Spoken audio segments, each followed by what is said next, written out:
Okay,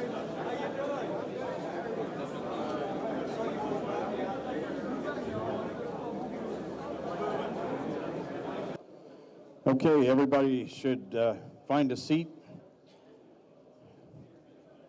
This is room 1,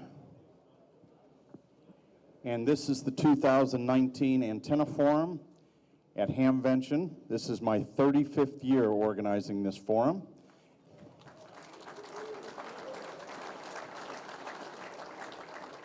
I'm very excited about the speakers that we have here today and the topics that they will cover, and I hope you come away from this forum today energized and enthused about some of the things that you're going to learn here this afternoon.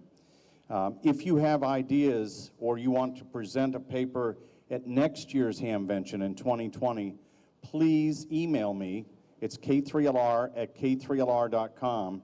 And about the last 14 years of presentations are available on my website.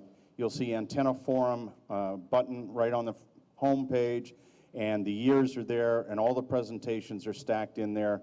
There's also some videos that have been shot.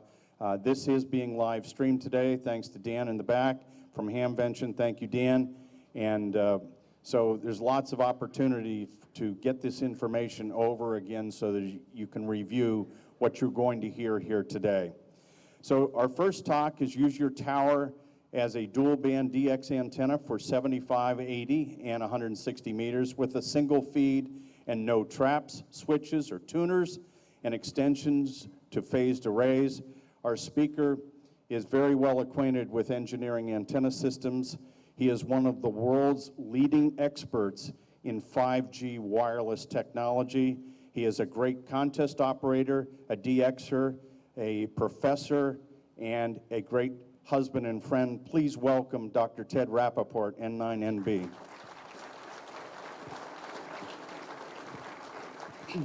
Thank you very much, Tim, and thanks to all of you for being here for the Antenna Forum 2019. I'm Ted Rappaport, and I'm presenting this with my co-author, Jim Parnell, W5JAW in Austin.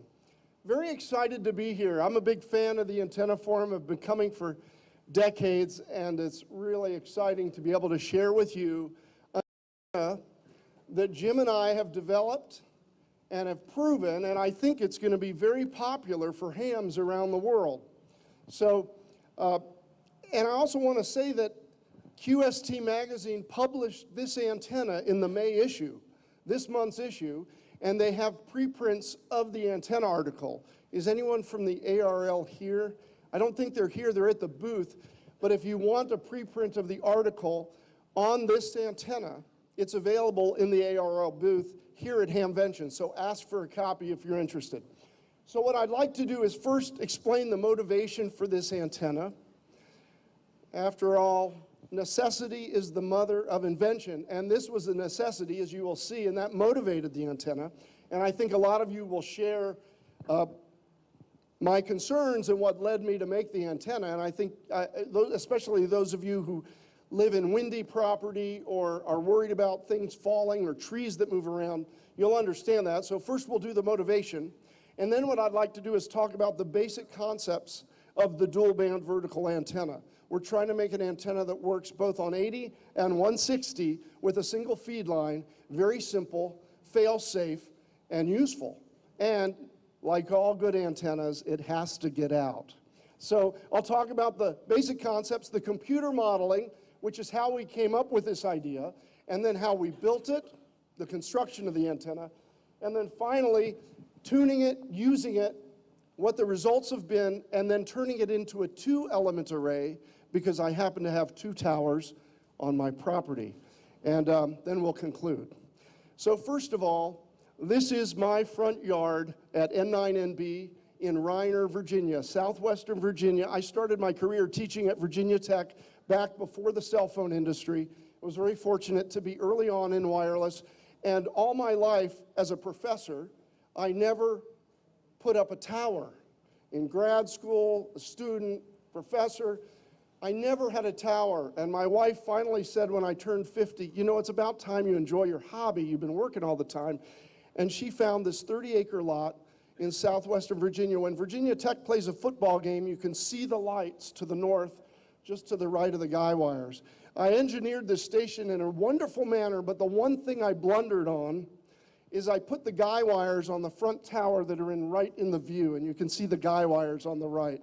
So I got everything right but that, but it's an amazing location, and we spent 4 years looking for this property in 3 states to finally get a tower.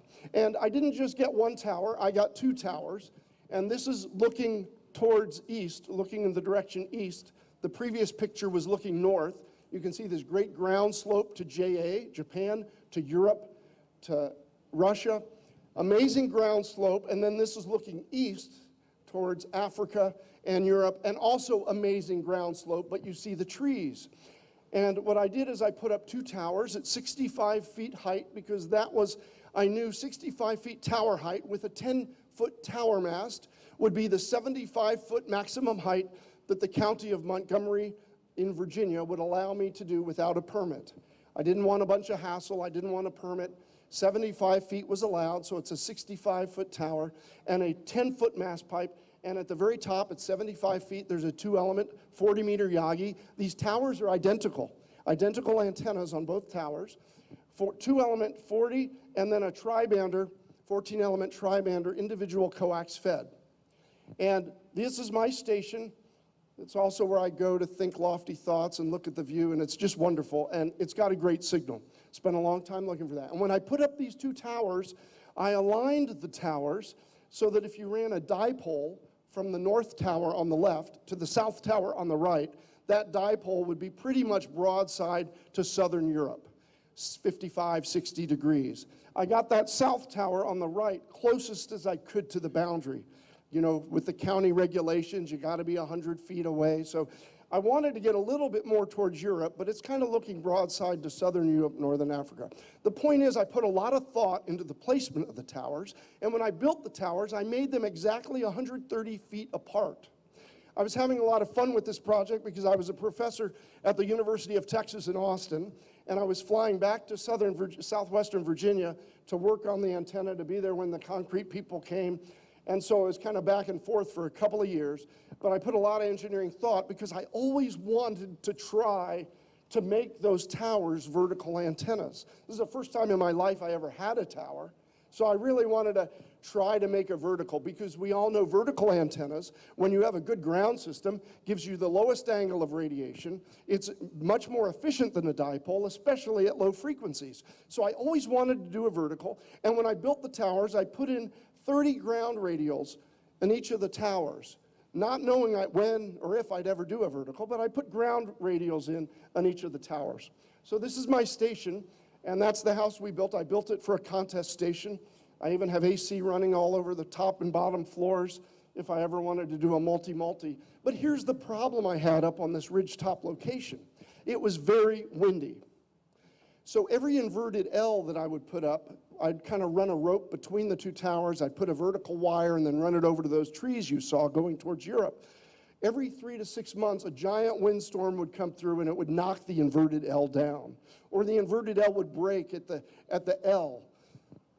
You know, and also I had this great ground slope from Japan all the way to Europe, yet the dipole antenna that I ran between there for 80 meters and 160 just never was as loud as I wanted it to be.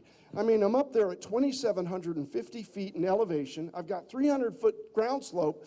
Why isn't the dipole working better? You know, it confounded me. I wouldn't break the pileups the way I wanted to. And I had 2 towers. The trees, the maximum height was 80 feet tall. So the inverted L would never be more than 65 foot tall on the vertical. And I knew that the reason why I probably did not get out very well is I was using a dipole antenna at 80 and 160 that was only about 60 feet above the ground. That's a fraction of a wavelength. And whenever you operate a dipole that's at a low fraction, say less than a quarter wavelength or a half wavelength in height, it's a very inefficient antenna. It goes high angle, not low angle. And for DX and for contesting, we want low angle. So I knew the dipoles weren't great, and after about 4 or 5 years of having to replace the inverted L and getting beaten out on pileups, I finally had a fateful lunch in 2017 with my friends Jim George, N3BB, a very good contester. He wrote the book Contest Sport. And if any of you always wondered about contesting, I highly encourage you to read the book Contact Sport by Jim George, N3BB. It's a story about the World Radio Telecom Conference, kind of the Olympics of ham radio. So Jim George and I were at lunch with Jimmy Jaw, W5JAW, and we were talking about 160-meter antennas. You know, I was kind of lamenting the problems I had had. You know, all my life, for 40 years in ham radio, I never had a tower. And here I had a tower, but I wasn't very strong on 80 and 160. And I built a low-profile antenna in college. That was out of necessity to get on, and it was very low to the ground, 10 feet out of married student housing. And it was, you know, it worked. I worked all states on 160, low power. And I had worked with K9RS, and I gave a talk with Ray here in 2008. And you can find the slides on the K3LR website for the antenna forum. And we found out that when you build vertical antennas, or four squares, you can actually use the tower as a parasitic to get additional gain. So I was telling him I knew there had to be some way to do this dual band tower. I didn't want to just do 160. I wanted 80 and 160. And I thought, you know, people make tri-banders. They make 15, 20, and 10-meter Yagis with one coax. I want an 80 and 160 meter antenna with a single coax. I thought that works for my station. I think other hams would like it. Minimal parts, less expense, less worries. And so W5JAW, my co-author, Jimmy Jaw, had just solved a problem for Jim George. N3BB had just tried a shunt-fed 160-meter tower. And the VSWR, the VSWR, was perfect, but he couldn't work anyone. It was like a dummy load. And Jim were talking about it. And at lunch I said, you know, when I was a kid in college, I remember W9ZRX at the contest station in Indianapolis also tried doing a shunt-fed 160-meter antenna, and it didn't work. And it never got out, even though it had perfect VSWR. And Jimmy Jaw said, well, of course, you're using antenna elements on the top tri-bander that are insulated.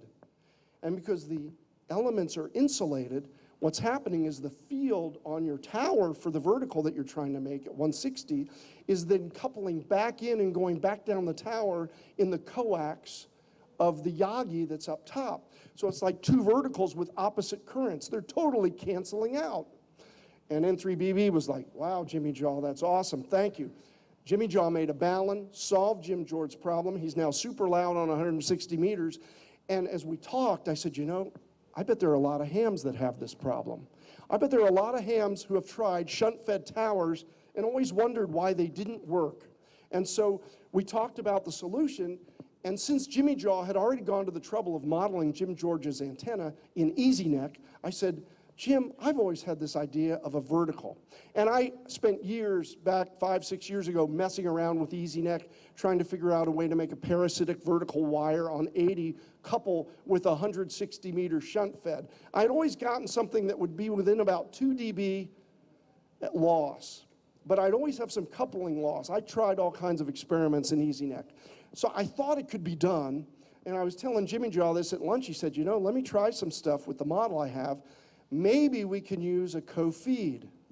And so what happened next is Jimmy Jaw went to the EasyNeck and he called me the next day. He said, Ted, I've got great news. I think we have a solution. He said, if you run a wire that's just a few feet off the tower, shunt feed your tower on 160, and then co-feed this other wire, you can get simultaneously 160 and 80 meter coverage. And I said, this is great. What's the catch? He said, well, the catch is that the 80-meter wire is a much lower impedance. It's about 12 to 15 ohms because it's so close to the tower. I said, well, does it radiate? He said, yes, that's the amazing part. Even though the drive impedance is much lower, it still radiates nearly like a perfect vertical. So we had an EasyNeck model. It only had about 0.2 to ½ dB loss under theoretical vertical, and we knew we had an opportunity. So The bottom line is we were looking for an antenna that uses a single feed line for multiple bands, and this is well known, tri-band coaxes, dipoles. And you also know that some multi-band dipoles, they don't require any traps or tuners to use. You just have a coax, you have a few dipoles. We use them at field day. I'll show you a picture in a minute. And the key is when you use a single feed line for multiple antennas, multiple dipoles or multiple verticals, the key is that the band you're not using needs to have a drive impedance that doesn't bother or doesn't detune the band you're interested in. That is, you want the impedance to be very high, either highly resistive or highly capacitive, so that it looks like a very high impedance electrical load across the antenna when you're driving it at the desired band. So I had been using a single feed dipole, and now I wanted to try the vertical. And you know that an 80-meter dipole is electrically short at 160. So an 80-meter vertical would be electrically short and would be a high capacitance in parallel with 160. So I knew in principle that the 80-meter vertical could work fine. It could actually be a high impedance load and would be ignored by the 160-meter operation. And similarly, at 160-meter operation, the dipole will be high resistive, a high Z, a high R to the 80. So I knew that it would be possible. And you've all seen these. These are single coax dipoles. This is an example of one we used at field day at N9NB last summer. It's a 10, 15, and 20-meter dipole with a single coax. So the idea was to try to do the same thing for a tower, and to shunt feed the tower at 160 meters, and in parallel have this little wire that would be the 80-meter vertical, and to feed them together. So I'll just take you through the steps, and this is all detailed in the QST article. First, we find the resonance of the tower. The first thing you have to ask yourself is, if you have a tower with a Yagi on top, is, number one, what's the electrical height of the tower? And two, is the antenna on top of it insulated or uninsulated? Because whether it's insulated or uninsulated will tell you whether to include, if it's uninsulated, include all the elements of the Yagi in the model, or if it's insulated, you only include the drive element. And we found a very easy way, if you model your tower, and it doesn't have to be an elaborate model, if you model your tower in EasyNet, with the Yagi on top, you could ignore low Yagis. I have a Yagi at 20 feet, I can ignore it. Just the tower width at the height, and the tower and the Yagi on top. In EasyNet, if you take that antenna model and just lift it off the ground and put in a current source, EasyNet will show you where the resonance is when you sweep frequency. So this is a very easy way to get an idea of what the resonant frequency of your tower is. Once you have that tower resonance, you can then determine whether you're going to be able to shunt feed it on 160 or not. Second step was we then figured out the proper spacing of the vertical wire that's going to run up parallel to the tower. Third step was then realize we have to transform, because we want to use a single 50 ohm coax, you have to transform the 12 ohms up to 50 ohms. Well, they make 1 to 4 balance, and we were able to get one. And so a 4 to 1 balance, very easy. You need to use that, but in the antenna modeling, you realize that it's at 12 ohms, and then we just use a 4 to 1 balance to feed it. And then fifth, once you figure out the sensitivity, it's very sensitive near the base, then you just build it, and we built a 2-element array, and that's what I'm happy to share with you today. Okay, so here's a look at the tower on the right, the actual tower. You saw that in the pictures of the towers. That's the north tower, the one closest to the drop-off. And you can see the wires. This is from the QST magazine. You can see the 2 wires. On the left is the 160-meter wire in the photo, and on the right is the 80-meter wire.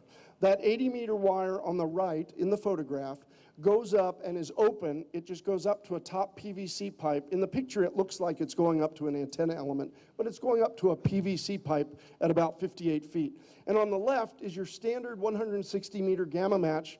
It goes up to about 57 feet and then goes over and shorts to the tower. And here's the computer model of the tower. And you can see the far left is how we figured out the resonant frequency to figure out that we'd be able to do this. We had the antenna modeled in EasyNet. We put a current source in, swept the current source the resonance was and found out the resonance was 1.6 megahertz. So it was lower, it was electrically longer, lower in frequency, electrically longer than a quarter wavelength, which meant we'd be able to do the shunt fed. And then the 80-meter wire, we played around with the spacing on the middle graphic, played around with how far that 80-meter wire would be from the tower. And you also have to play around with the height above ground. It's very sensitive down at the base of the tower. But fortunately, it's very easy to empirically get it right when you build it. So this was the idea. And you can see a close-up of what was done. On the far left, you see the open wire, which is the 80-meter vertical on the far left. That's an 80-meter vertical wire. It's 57 feet. It's about 0.22 wavelength, a little less than a quarter wavelength, because you also have some horizontal run at the base of the tower of about 3 feet. And there's the 1-to-4 balun. So the 80-meter vertical wire that's closely spaced comes into a 1-to-4 balun to get the 12 ohms up to 50 ohms. And then in parallel, I have the gamma match, the capacitor. And the capacitor simply goes to the gamma match, and that wire is 56 feet on the right, and it's shorted.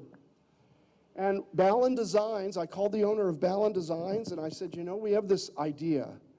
We want a 1-to-4 balun. He says, oh, I sell those stock. I said, well, I have a favor to ask. Could you also add a hot center?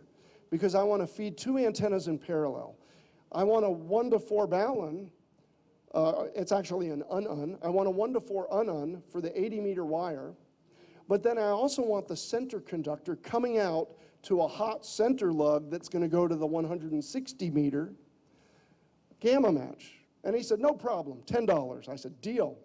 So that's the best $10 I ever spent. We're going to try this out. And so he sends me the balun. He even put in a weep hole. Whenever you get a balun and you're putting it outside, always put drain holes, weep holes, so that the water and condensation can get out. He put one in for me. And I got the balun, and I couldn't wait to try it out. And all I had to do was hook up 3 wires, the 80-meter vertical wire and the ground radials. You do need ground radials for every good vertical antenna. And the hot center. But work got in the way, and I couldn't do it for 3 months. And I was like, oh, I can't wait to get back up to the mountain to try it. Well, in the meantime, since I had uninsulated elements, I had Force 12 antenna, tri-bander, so they were all connected to the boom. It was uninsulated. So I had a lot of good surface area up there. I had good length because I didn't use insulated elements. Meanwhile, Jimmy Jaw said, you know, we're writing this article, we should at least mention this problem. And I said, absolutely, we need to help those people that have tried shunt-fed towers and never got them to work because they had insulated elements. You know, if you have a step IR, for example, that's insulated elements. And what's interesting is if you have insulated elements and you have a step IR and you build a 160-meter shunt-fed tower, you can actually kind of tune your 160-meter antenna shunt-fed by moving the elements of your step IR. You're actually moving the electrical length of your antenna by changing your step IR. People have noticed that empirically, never really understood what was happening, but that's because currents are coming back from the shunt-fed tower on 160 back down your coax. So Jimmy Jaw made this circuit, very easy circuit for N3BB, and basically what it does is it goes across the center insulated element of the top Yagi. And if you have 2 top Yagis, you need 2 of these across each of the driven elements. The idea is to create a short electrically at 1.8 megahertz and connect it to the tower so that when you're using your shunt-fed tower and it radiates, it doesn't go back down the coax, which can hurt your Yagi balun or can hurt your coax and hurt your radiation pattern. Instead, you have it shunt back down to the tower. And it's very easy to do. You simply use a tapped toroid, and I'll show you a picture in a minute. You basically make 2 high impedance coils between the 2 driven elements. They look high impedance at 1.8 megahertz, but they're open at 14 megahertz, 21, 28 megahertz. It looks like an open circuit across the driven element of your top Yagi, but at the center of the toroid, you tap it off because that's where the fields are 0 and it's low impedance, and so you bring 1.8 right back down to the tower. So you basically create a center tap and connect the center tap to your tower. That's how you can solve any radiation problems that you've experienced if you've ever tried a shunt-fed tower before. And here's an example. Here's Jim's solution. You can see in the upper left, he got two 43 cores, put them together to handle the full legal limit, ran about 12 taps, and in the middle he has the center tap going to the tower, the ground. And by the way, all these slides have been put on the QST website in additional information for this article. So if you're a subscriber to QST, you will get this slide deck. It'll also be at K3LR's antenna forum. But this is a really easy solution. He opened up the commercial balun and put in his own additional coil so he could shunt the insulated currents back down to the tower. So any of you who have ever tried a shunt-fed tower and wondered why it didn't work, maybe this is your solution. Anyway, back to the construction of the dual band antenna. So finally, had a break at work, was up at the Mountain House, put together the parts. It's only about $125. I got a nice project box, used a big air insulated capacitor to be able to tune the gamma match. Really very easy. Went to Home Depot or Lowe's and bought some PVC Schedule 40 pipe. The pipe I put up at different places of the tower because that's going to be the spacer to hold the 80-meter wire out on one space and the 160-meter gamma match on the other side of the tower, and put them on with simple hose clamps, stainless steel hose clamps. Very easy to build. And this is a look at the gamma match capacitor. I had them laying around in my junk box. In fact, there's a bunch of these for sale if you want to try it. There are a bunch of 100, 200, 300 puff air capacitors around the 7200 block out in the Hamfest over by the horse statue, the horse cemetery statue, 7267. That booth has a bunch of these. I said, I'm giving a talk. Can I tell the people about all your capacitors? They said, sure. So if you need some of these, they're out there, pretty cheap too. So anyway, put it in a project box, and you know, it was kind of neat. And then I went out to the tower, and you can see here is the testing phase. This is at the base. You see the PVC pipes. You see the 80-meter on the left. It's about 3 feet outside of the tower. You see the 160-meter gamma match on the right side, and it's a little closer to the tower. And you can see how it comes in, and there's the balun in the middle, down on the bottom of the picture. And so now it just becomes a question of figuring out the capacitor value and figuring out, you know, the right width from the tower experimentally. So if you have enough electrical length, you don't even need to model your tower. You could try this alone. You know, if you've got enough electrical length to gamma feed, you don't even need to do the EasyNet modeling. But here's what's really cool. I discovered that if I want to operate, say, in a contest down at CW, I can simply wrap like 10 tight wraps of the 80-meter wire, and that lowers the frequency down to the 3500 segment of the band. And then if I unwrap the wire and pull the 80-meter wire a little bit closer to the tower, I can move it up to 3725. Not changing anything, not cutting anything, just pulling it in on the rope and undoing that. So while there's no traps, tuners, or switches, you could argue that there's a little manual labor to move from the phone to CW band. But I claim this is a minor price to pay for using your tower as a dual band antenna. So this was really cool. You can actually adjust it, and this gives me confidence that anyone could build this empirically as long as you have an MFJ analyzer or a VSWR analyzer and a 4-to-1 balun. And a good ground system always helps. So here's the actual measured results, very close to what we got in the EasyNet simulation. 1.8 megahertz top band actually has a better percentage bandwidth than 80 meters. See, 80 meters has about a half dB from a perfect vertical. The 160-meter antenna only lost 0.2 of a dB from a perfect vertical. We're giving up a tiny bit of performance at 80 meters, and here's why. We are using an antenna that has a lower radiation resistance. It's only about 12 or 15 ohms. So it's going to be much more sensitive to anything, right, at lower resistance. So consequently, the percentage bandwidth at 80 is a little bit less than the percentage bandwidth at 160. But the good news is I'm able to get 100 kilohertz in top band and 100 kilohertz on 80 meters. And this was repeated also when I moved 80 up to 3700 and 3800. So you get about 100 kilohertz bandwidth within, say, 1.8 to 1. You could dial it in for how you want it, but it behaves very well. Coiling the wire up on 80 lowers the frequency and undoing it. So it works. So here's how I built it. So for those of you at home that want to try this, and if you have a tower and you want to build some radios, you'll see why I'm so high on this antenna in the last slide. The first step is you estimate or measure your tower resonance. ON4UN, his classic low-band DXing book, has a great tutorial on how to do this with a grid dip meter. I've shown you how to do it with EasyNet modeling. Both work. Second step, once you know you can do this for gamma match, then you want to deal with the insulated top Yagis if you have one. Solve the problem by putting this shunt tap to bring down the current so it doesn't damage your coax or hurt your radiation pattern. Third step, first put up the 160 meter shunt fed. So put up a 160 meter shunt fed like you were never going to build an 80 meter antenna. And then once you know you can shunt feed the 160, you're home free. Then fourth, you want to install a single coax, use the 1-to-4 unun, and put your 80 meter wire up and start trying that. You experiment with the 80 meter wire, but 160 is the one you want to make sure you've got done first. When that works, you're home free to do 80. And then sixth step, build it and have fun. And have fun is what I've done. So I built one of these on the north tower, an identical one on the south tower.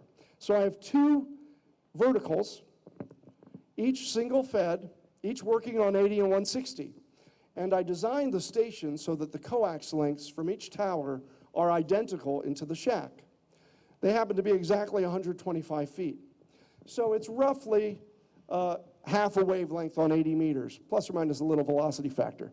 But the point is I can co-phase the antennas from the shack because it's equal distant coax to each of the bases. So I designed this always hoping to do this. Took 8 years, but here we are.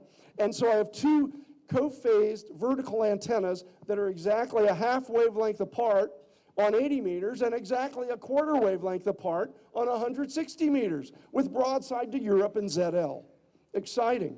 So using a stack match, I can simply turn one on, turn the other on, or co-phase them for a broadside figure-8 pattern.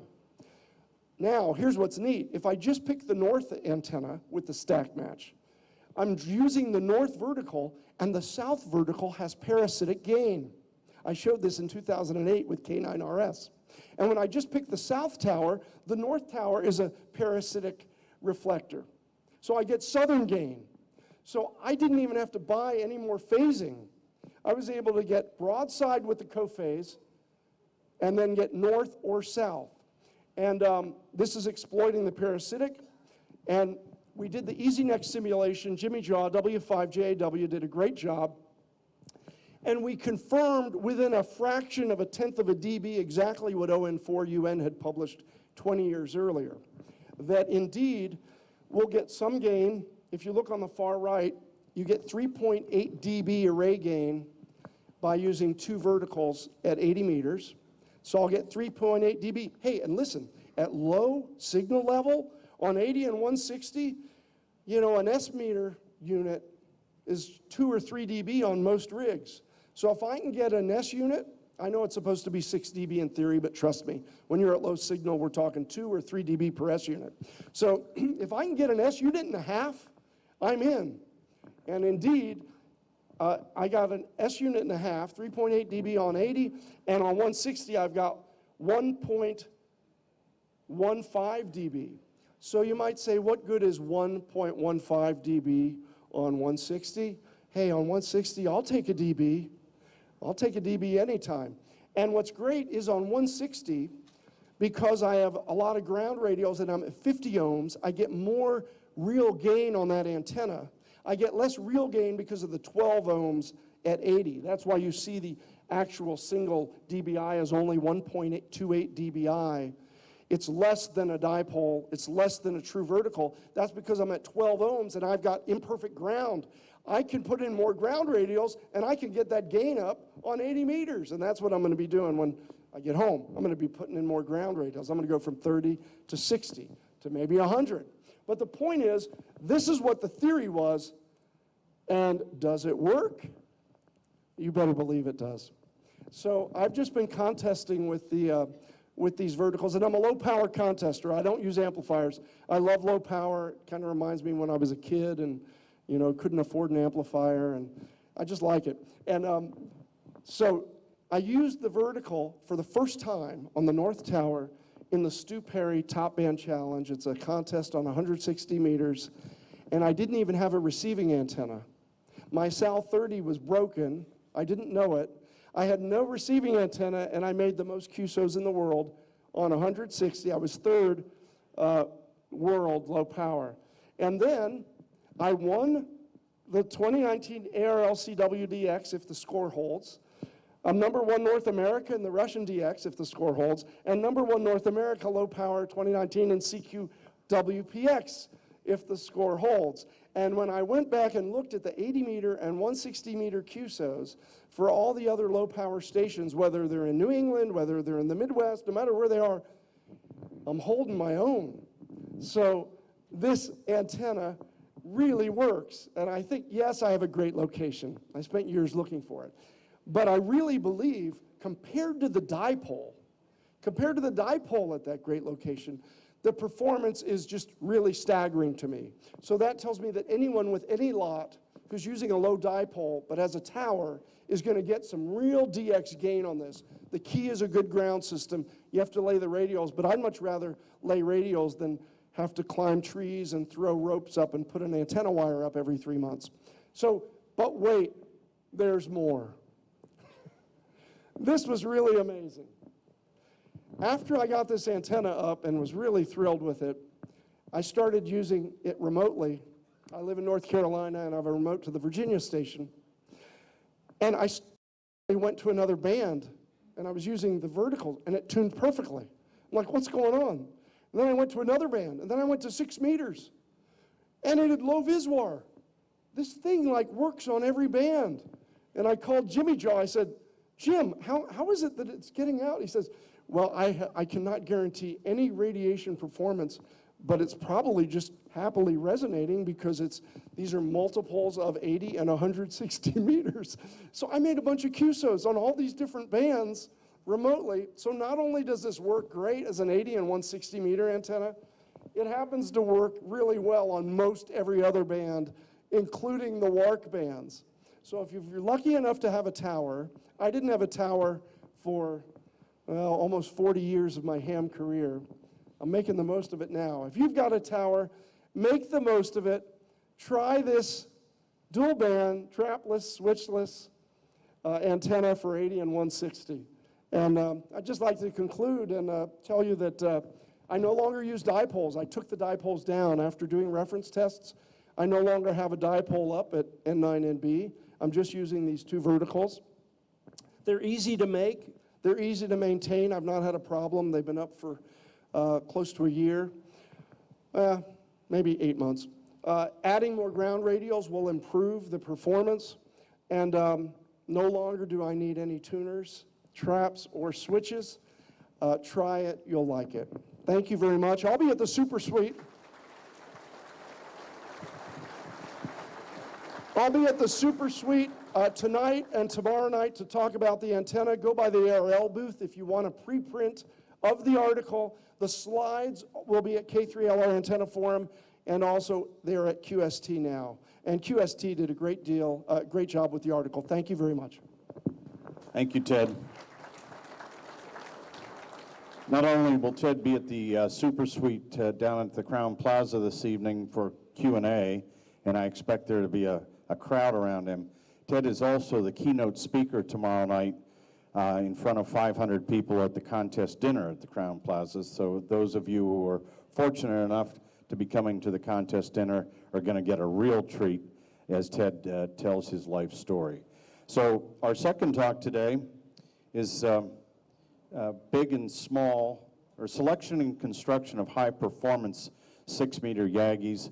Our speaker is very well acquainted in the Yagi and station building and design for many, many years, has a tremendous station, shares with his home club, the Potomac Valley Radio Club, as well as clubs around the world. He has helped many hams build stations and have fun with amateur radio.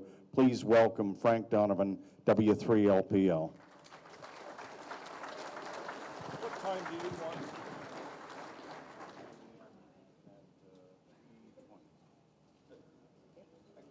Well, thanks everybody for attending. A lot of you know that I've been a lifelong system engineer. So I really didn't give this title quite the right wording. So if I had an opportunity to redo the title of this, it really would say antenna systems rather than antennas. And why is that important? Well, the perspective of a system engineer always is to ask, and people have experienced this when they've interacted with me, what is the nature of the problem you're trying to solve? And you kind of go through that discussion, and then once you kind of understand what it is that defines success for this antenna system, then you can go into the technical stuff and figure out how to go about achieving that outcome. So I'm going to kind of go through that. You have to excuse me, this is the way I think about technical stuff, and so I'll use that kind of line of thinking as we go through this. So this photograph you see here is something that defines success for me. So this is an 11-element 6-meter Yagi. And it's at a height that I've found to be very successful for 6 meters. It's a little over 50 feet high. Works really, really well. And it's on a rotating tower that I have for some of my HF antennas.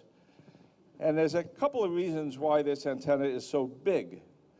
And that is, if you place the parasitic elements of a Yagi very close to a tower, Maxwell's equations will tell you that the electromagnetic field in the parasitic elements will induce eddy currents in the tower. It's exactly the same thing that happens if you have parasitic elements on a Yagi that are insulated from the boom of a Yagi but are very close within a boom diameter. I think a lot of hams who have built antennas know that it isn't enough to just insulate the elements from the boom. You have to raise them up about 1 boom diameter to eliminate that effect. It's Maxwell's equations that tell you what's going on there. That's like from 1815, not new. And the eddy currents in the boom are predicted by Maxwell. Well, the same thing happens with a tower. So the reason this Yagi is 11 elements is that the spacing, is there a pointer here? No pointer, okay. Well, I'm just going to go up on the stage. That'll be better. And the cable is long enough. And I'll try not to fall off the stage. So this spacing between these two elements, the tower goes up between these two elements and it's 24 inches wide. And with this long boom, the boom is 70 feet long, the spacing between those elements is large enough that those two parasitic elements are well separated away from the tower, about 3 feet. And the eddy current should be negligible, and this antenna is fabulous.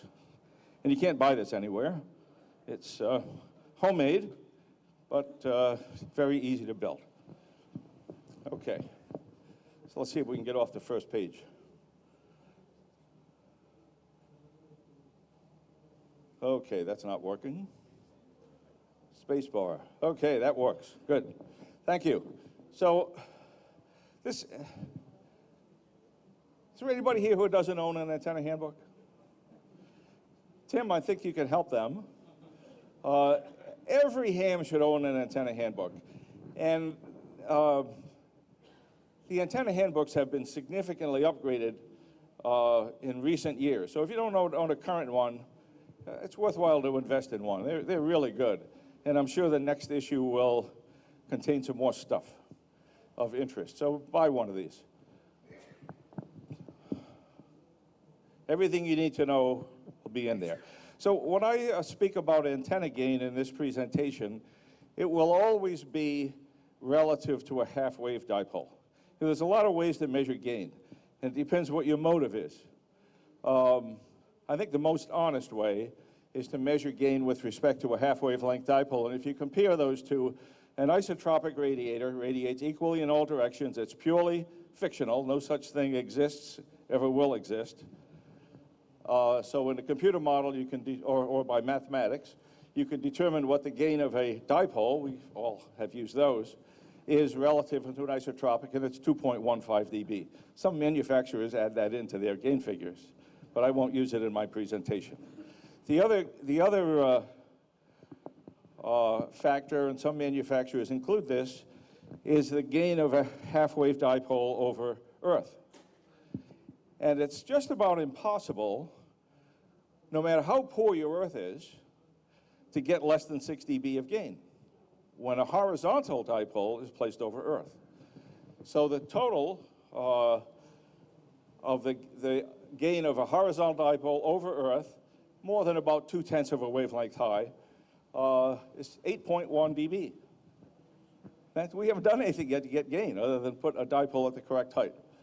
And there's a concept that, to the best of my knowledge, has never been presented at Dayton or in any other amateur publication, but is widely known by antenna engineers. And that is the concept of Fresnel zone. And I'll discuss that in some detail later in the presentation.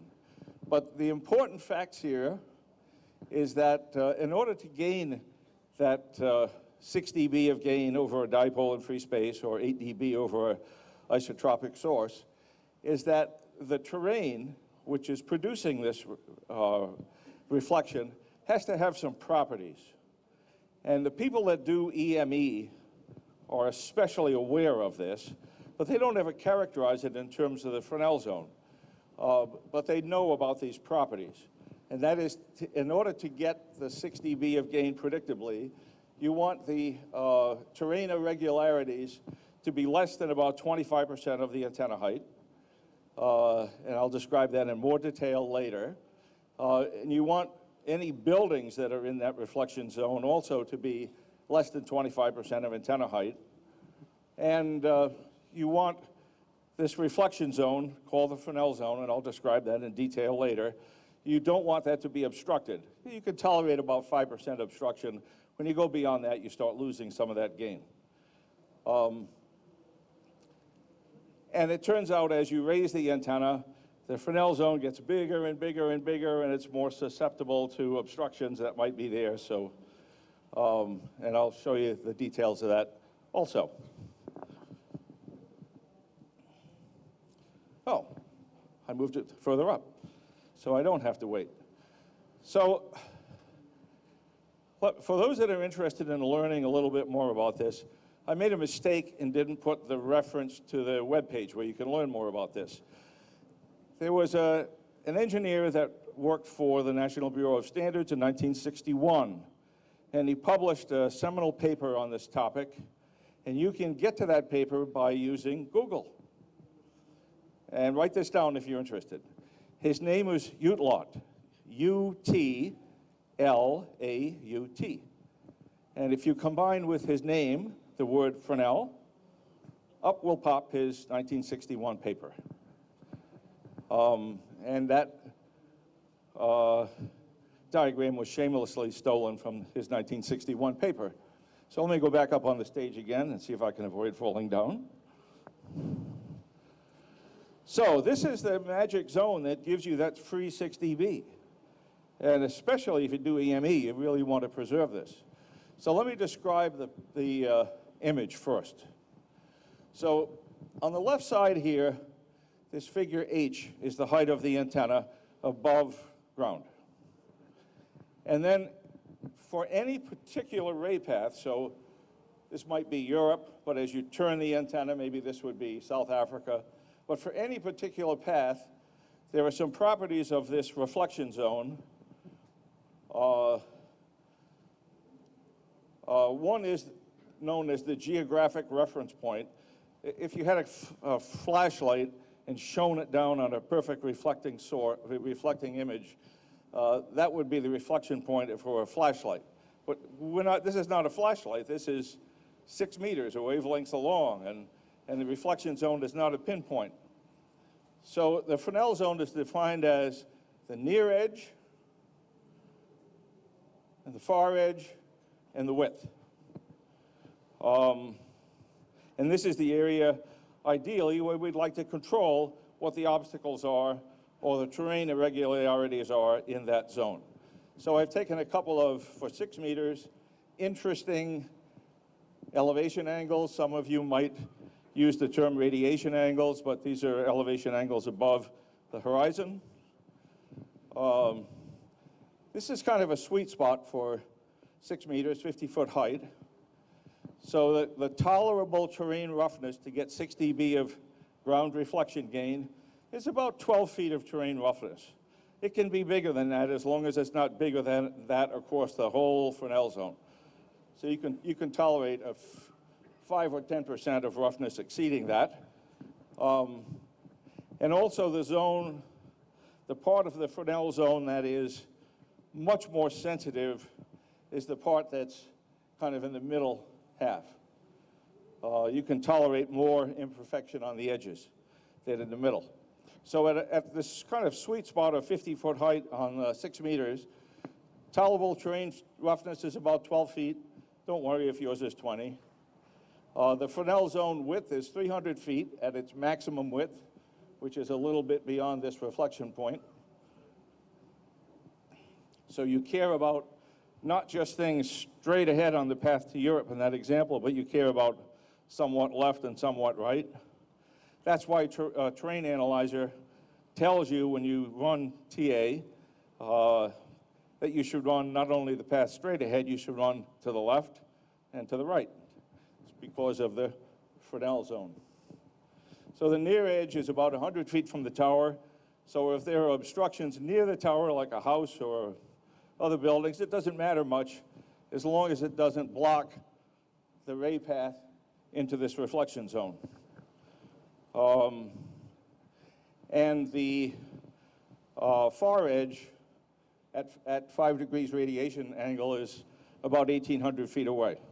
But the area you most care about is more like 1,000 feet away. So when you're thinking about, if you've got the freedom to think about placing an antenna on a piece of land, and it's a particular direction you care about more than others, it's a good idea to think about this 10-acre region for a 5-degree radiation angle, the 10 acres that you care about, and if you can place the tower or the antenna, whether you're going on an expedition or a field day or at home, if you can place that in a place that's relatively clear of obstructions and where the terrain is fairly regular, then you'd like to place that 10 acres there. Now, if you care about all the directions, then you've got a strip that's 100 feet from the tower and extends out more than 1,000 feet away. So this is how you actually get that 6 dB. The EME people on 6 meters and 2 meters are well aware of this, and they go through the trouble of trying to find these flat sites without lots of buildings. But there's one other thing that's useful, and that is that the tolerable roughness increases with tower height. So if you're in a suburban neighborhood, if you put up a tower that's about the same height as the other buildings around you, you're going to lose most of that 6 dB of reflection gain. There's just too many obstacles. But if you have the opportunity to raise your tower above the height of those obstacles, then the effects of those obstructions steadily declines. So it's useful to somehow put up a tower that's as high as you can above all the obstructions in your neighborhood if you have to deal with that. You can't move them, they are there, and you probably live where you live. So putting up a taller tower not only helps with radiation angle, it also helps actually achieve this 6 dB of ground reflection gain because the obstacles are smaller compared to the tower height. Does anybody have a question about this? I know this is kind of a new concept. Does anybody have any question? Yes. What about trees? Trees aren't so bad. And actually, wooden buildings aren't so bad. So, now if you're in a dense forest, it'll probably steal a few of those dB, probably not all 6. But if you're in a metropolitan jungle of steel buildings, you've got a problem. So I wouldn't worry so much about trees. W7GJ has built a big EME array for 6 meters, and it's in a forest, and it works very well. So trees aren't so bad. Yes? I'm sorry, I can't hear you. You have to... What about wire? Well, wire fencing's pretty low. So take a look at this, and you'll have access to these slides later. So if we're going to put up the antenna even 20 feet high, 25 feet high, we can tolerate obstructions and terrain roughness of about 6 feet, and most fences are less than 6 feet. So that's not too bad. Yes? I've got to get away from this. Let me get down. I'm not going to be able to hear people up there with all that air. Sorry about that. Go ahead.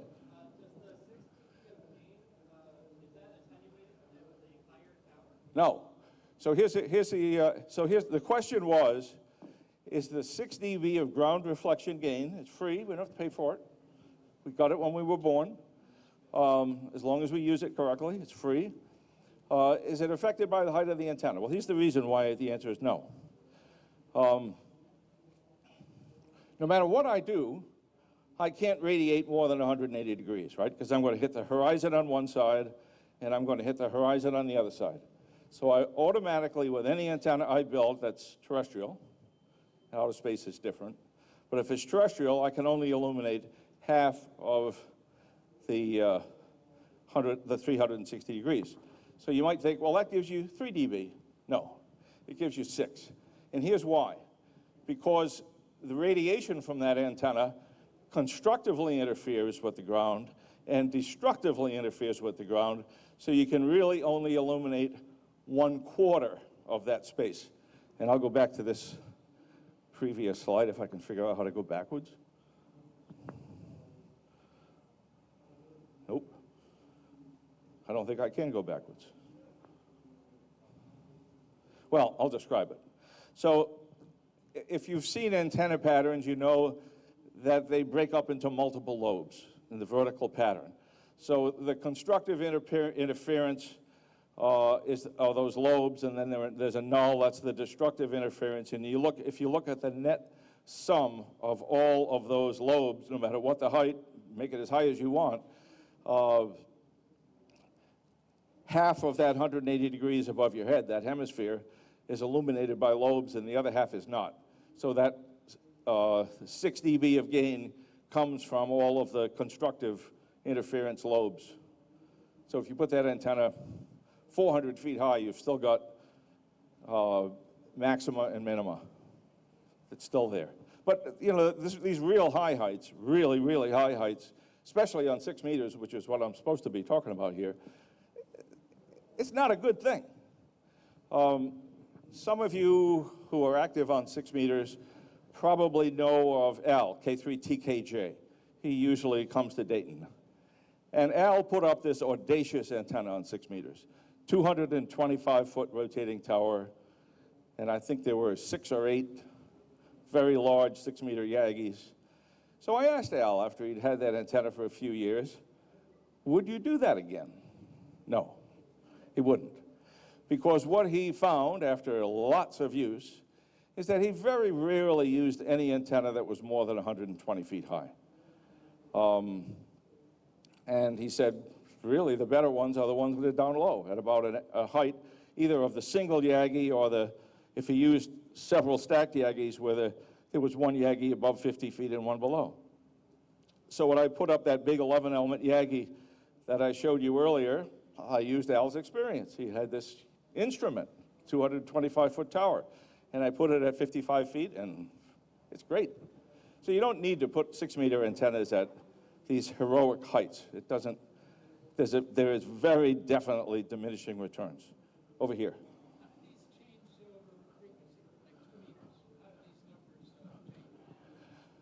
So the question was, what happens on 2 meters? Well, first of all, truth in advertising. I haven't operated 2 meters in 40 years, okay? But physics is physics. So all this stuff still applies. And the properties of the Fresnel zone are mostly a function of the height of the antenna above ground rather than frequency. So the Fresnel zone dimensions are still the same, but the elevation angles go down lower. So on 2 meters, it certainly helps to be on a mountain, but most hams don't try to put their 2-meter antennas at 100 feet unless you've got lots of obstacles around that you try to get around. 50 feet on 2 meters seems to work very, very well also. And this also applies in a very big way on HF. Big way, and all the basic concepts here are the same. And for those of you who'd like to learn a little bit more, take a look on Google and look up Ute Lot Fresnel zone, and you'll find his 58-year-old article. And I don't know of any better article that's been published since. Okay, so let's move on from this topic. So we're going to look at some individual Yagis. There's a gentleman that most of the 6-meter and VHF guys know of very well. He's done the ham community a great service of taking his antenna modeling programs, in which we have strong confidence in the accuracy of his work, and every few months he updates the work. Now, what he relies on is for manufacturers and amateurs who think they've developed very good antennas to share that data with Lionel, and then he will crunch it through his computers and publish the results, and you'll find out how your antenna ranks compared to others. So I'm not going to show all the antennas in VE7BQH's charts. If you're interested, Google will take you there, and you'll see it, and chances are, if his normal process takes place, probably this summer there'll be another version with a few more amateurs and manufacturers that have shared their detailed characteristics. But what I want to do here is to focus on a couple of points. Notice 3 of the front to rear ratio numbers are highlighted. Those 3 relatively small Yagis have exceptionally good performance. And they're all loop-fed Yagis, all 3 of them. So there is something to these loop-fed Yagis. And if you look at some of, these are some of the more representative ones from VE7BQH's charts, but if you look at all of them, you're going to find that these 3 relatively small Yagis have exceptionally good front to rear. That doesn't mean the other ones are poor. Those other numbers aren't bad. One of them is kind of down, but it's also a very, very small Yagi. So there's something to this loop-fed array stuff. It's pretty remarkable. And the prices are not very high. And G0KSC has a website that provides lots of details about loop-fed Yagis that he has developed, and he freely shares the information and details about how to build them. So if you'd like to build them yourself, Google G0KSC, and you'll find information about these types of antennas. Well, some of us don't like the shorter Yagis, like my 70-foot boom 6-meter Yagi. So the main thing that happens when you go to longer booms, the gain gradually increases. These Yagis shown in this chart are all the way up to 50 feet long. But notice the gain only gradually increases with boom length. But the front to rear ratio improves pretty dramatically. So for those of you who operate 6, you know that other than 160 meters, 6 meters is a very challenging band because of RFI. All kinds of electronics generates noise. They tend to be point sources. And if you have an antenna with very good, clean pattern, that can help overcome the challenges of being in a neighborhood with a lot of houses and a lot of noise. So these numbers shown in red are worth trying to achieve. And if you look at these, and again, I didn't cherry pick these from Lionel's charts,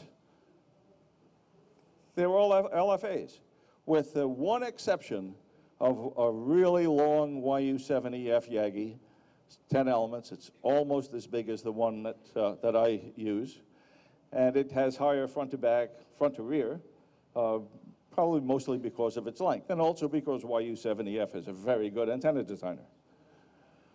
So the message here is that the primary benefit of the big long Yagis is more immunity from local RFI.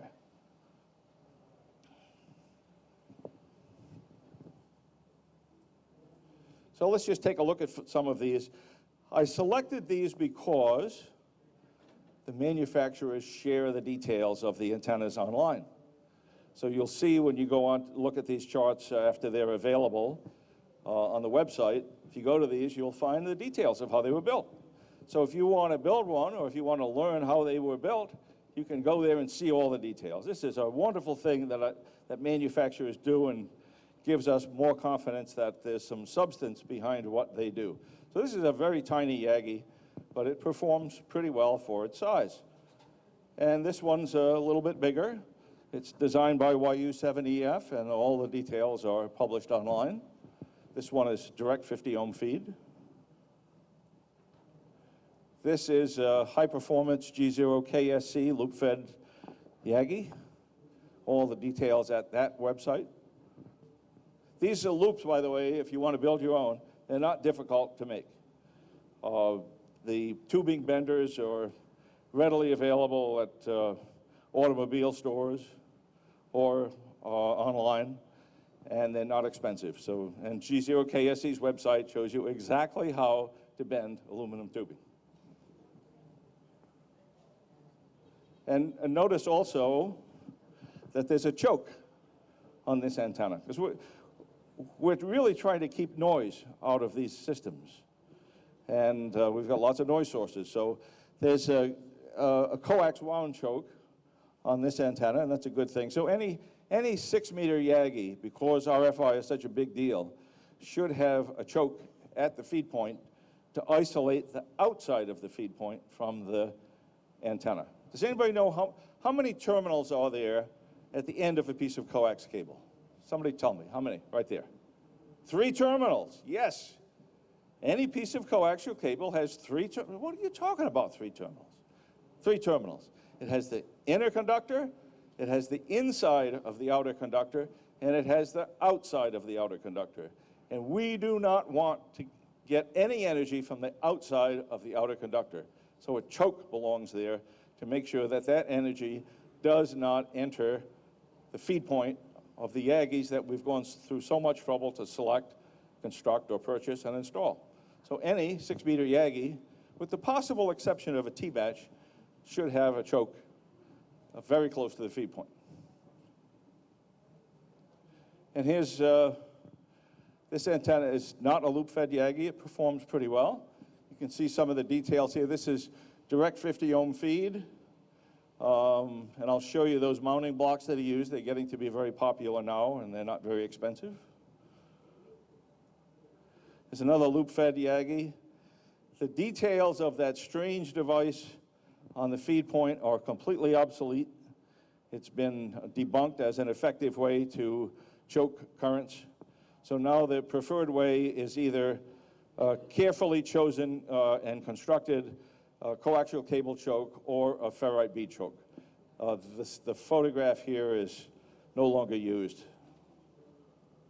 And here's a longer Yagi. This is the M2 6M5, a very, very popular Yagi. It has a pretty good front to back, but the loop-fed arrays are better. It's easy to build your own if you wish. And here's another G0KSC. So you'll notice he's using a coil coax choke. And I'll show you the details of the recommended one for 6 meters. And here's another somewhat longer antenna. This is the YU-70F. YU-70F has a great website. If you go to that website, you'll find the designs for many 6-meter Yagis of many different sizes. They all work very well, and they're very easy to duplicate. And we'll go a little bit bigger. This is the M square you can buy. This antenna is very popular on 6 meters. Lots of them in use. And we'll go a little bit bigger. This is JK antennas, 7-element Yagi on a 30-foot boom. JK builds some of the strongest and best engineered antennas you'll find anywhere in the world. And this one won't disappoint. And he publishes all the details of his antennas, which I think is an absolutely wonderful thing to do. So let's look at how you construct a 6-meter Yagi. It's really easy. The method I prefer, but there are other methods, but I prefer this method of slitting the end of the tubing. So you can see that in this photograph, that there are 4 slits in the end of the tubing. And you can buy tubing from DX Engineering that's already been slit, so you don't have to do it yourself if you don't wish. And the part number shown here is a 6-foot, which is exactly what you want on 6 meters. And then the tips of the Yagi are 2-foot lengths of 3/8 inch diameter tubing. And by coincidence, you can also buy that at DX Engineering. Of course, there are local places you can buy this tubing from as well. Many of us have those places. And the boom construction for shorter Yagis is pretty easy. For 12-foot booms, just a single piece of 1.5 inch diameter, 58,000th wall tubing that you can buy locally or from K3LR, shown right there. If you want an 18-foot boom, you want to increase the wall thickness of the boom so it's about 0.12 wall rather than 0.058. And there's the details of where to buy it. And if you want to go to a 24-foot boom, then the diameter of the boom needs to go up to about 2 inches instead of 1.5. And there are the details. Now, another piece of material that's readily available and helps to solve the problem of having the elements all skewed slightly on different planes is your square tubing. And Metals Depot sells square tubing in these, for these that you can use for 12 and 24-foot booms. It simplifies the mounting of the elements, still adequately strong for 6 meters, and there's where you buy it. These clamps, I think G0KSC was the first one to use them widely. They're pretty inexpensive. And this is the website of the US manufacturer of these clamps. And you find them in more and more use. They were originally intended to support tubing that routed through chemical plants and other places where they had to provide some vibration resistance. But they're a great way to mount Yagi elements either directly onto a square boom or onto a small plate and then onto a circular boom. So now we've gone through all this trouble. We've tried to figure out the meaning of this Fresnel zone. We've tried to figure out where to put our antennas on our property and the height to try to minimize the effects of the Fresnel zone. And then we decide, I'm going to save some money now. The coax cable is the wrong place to save money. I don't care if it's your HF antennas or 6 meters or 2 meters, it's the wrong place. The way I like to look at this is feet per dB rather than the other way. So on 6 meters, 3 of the popular coaxial cables are RG8X. More than 40 feet, and you've needlessly accepted more than a dB of loss. I don't know why you would do that. RG213, it's still only 62 feet.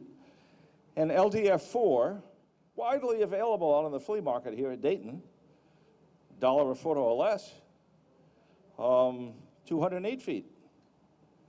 So anybody that's got a feed line for a 6-meter antenna should be using LDF4 if you have, or if you have a really, really long feed line, something bigger. At a coax cable length of only 85 feet, LDF4 Heliax has 1 dB less loss than RG213. So why wouldn't you go out to the flea market and buy some? It's $1 a foot or less. Lots of it available. And at a length of 170 feet, the difference is 2 dB. So we shouldn't be throwing away those dBs needlessly. Now, there's another aspect to this. Water and moisture intrusion. You spend all this money for coax cables, good quality connectors, and then you just put it out there in the weather and hope for the best. Bad idea. So let's take a look at what you should do. Does anybody have their coax connectors outdoors unprotected from the weather? No, I didn't think so. But for the shy people, I'll show you what you should do. So, believe it or not, this PL259 is a very good connector on 6 meters. This is kind of the upper limit of where you really want to use it, but it performs very well. And this is the one I always use. The shell should be marked very clearly, Amphenol 83-1SP. If it's not, it goes in the trash. And you can buy it at DX Engineering. That's amazing. Okay. This is an excellent connector, but you have to waterproof it. And let me point out one more thing. Many of you have probably noticed this. The PL259 connector has teeth on the end of the body of the connector. And it's very important that you engage those teeth into the mating female connector. Very important. If you don't do that, the performance of the connector is affected pretty badly. So pay attention to the teeth at the end of the body. So let's take a look at this choke I mentioned earlier. This is a very good choke for 6 meters. Notice it's not scramble wound. It's wound on a simple form. Any kind of plastic tubing is a good choice. So it's wrapped 4 turns, and it performs quite well on 6 meters. Perfectly adequate. And notice that it is not mounted directly to the boom. Why not? Because what you want to get thousands of ohms of isolation between the feed point of the antenna and this third conductor that we don't want to see, the outside of the coax. Well, if you mount that choke right up on the boom, the performance of the choke is degraded significantly. So any feed line choke on a Yagi should not be mounted tight up against the boom. Should be suspended down at least a couple of inches. And you see that in this photograph. And here's a higher power ferrite bead choke. Performance is better than the one I showed for the coax choke, but the coax choke is probably completely adequate for most locations. And you can buy this from Innov Antennas. So, how do we keep water out of coax? For all of these direct feed Yagis that have become so popular, and for good reasons, whether it's an LFA or the computer model 50 ohm feed Yagis, this is exactly what the end of the coax should look like. If it doesn't look like this, you made a mistake. So there's multiple layers of Scotch 88 and Scotch 130C over the top of this, and there's no way that water is going to get into this connection. I'm sure everybody's feed point looks like this, right? Right, good. If it, yes?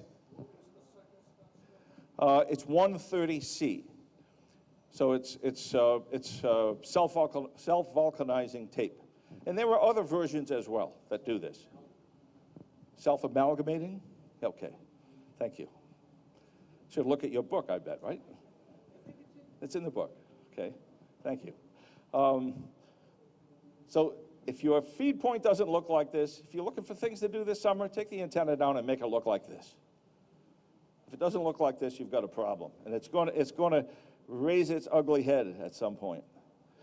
And after you connect the feed line to the feed point of your antenna, this is what it should look like.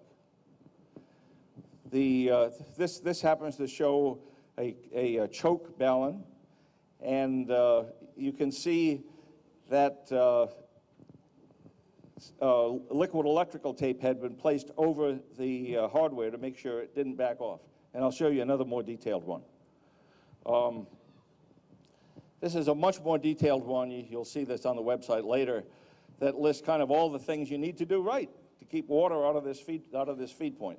Stainless steel screws, heavy solder lugs, not the electronic grade, but heavy ones. Stainless steel insert lock nuts that will not back off. Stainless steel external tooth lock washers. Do all of that and you won't have a problem. So that's it. I hope this was helpful, and good luck with your projects. Thank you, Frank. Frank will be downtown tonight in the Crown Plaza, so please look for him there. And we're going to continue to move along here as we continue the 2019 Antenna Forum.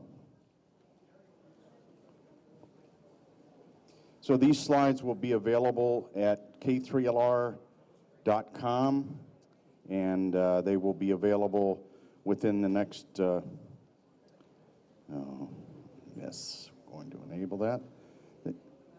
They will be, Terry, Kate, MNJ will load them up on the website. So I hope you've enjoyed the first two talks. If you're leaving, you're missing out. I'm telling you right now, because our next talk is forecasting the next solar cycle for radio propagation and separating fact from myth. How many people in here watch Ham Nation? Okay, if you're not watching, you need to. And all of the Ham Nation episodes are available on YouTube. So you can learn a whole treasure trove of information by watching Ham Nation. It's really good. And our speaker today is one of the featured guests on Ham Nation. She started out many years ago and has become known as the Space Weather Woman, hence her call sign, Weather, WX6, Space Weather Woman, WX6SWW. Please welcome Dr. Tamitha Skov, WX6SWW. Thank you. What a warm welcome. I appreciate that very much. I'm going to set that there. So this talk is going to be a bit of a right turn, Clyde, from what you guys are probably used to for probably all of the talks here. But I know everybody is very upset about the solar cycle, the recent solar cycles. It's one of the, can you hear me? No. Not loud enough? How about this? Better? Oh, I'll be eating the microphone here soon. All right, I'll do my best. So I know a lot of you are upset about the recent solar cycle. It's not been a great one. Yeah, okay, I get it. Us scientists are having trouble forecasting nowadays because these cycles are getting harder to predict, and I'll go into a little bit about that. And of course, I'm sure everybody, does anybody wonder what solar cycle 25 is going to be like? Anybody care? Yeah? You might happen to be wondering when the minimum's going to happen? Yeah, maybe? Okay. I'm not going to tell you. No, I'll do my best to tell you, but what you'll see in this talk is my pain, just like you have pain. There's a lot of pain with this solar cycle and the upcoming one. So I will give you the official prediction, and then I'll give you maybe a little bit more. And you'll see why shortly. To advance. Do we have a pointer? Do I have a pointer? Oh, the green button, thank you, okay. I don't know if anybody can see that, but, okay, hopefully.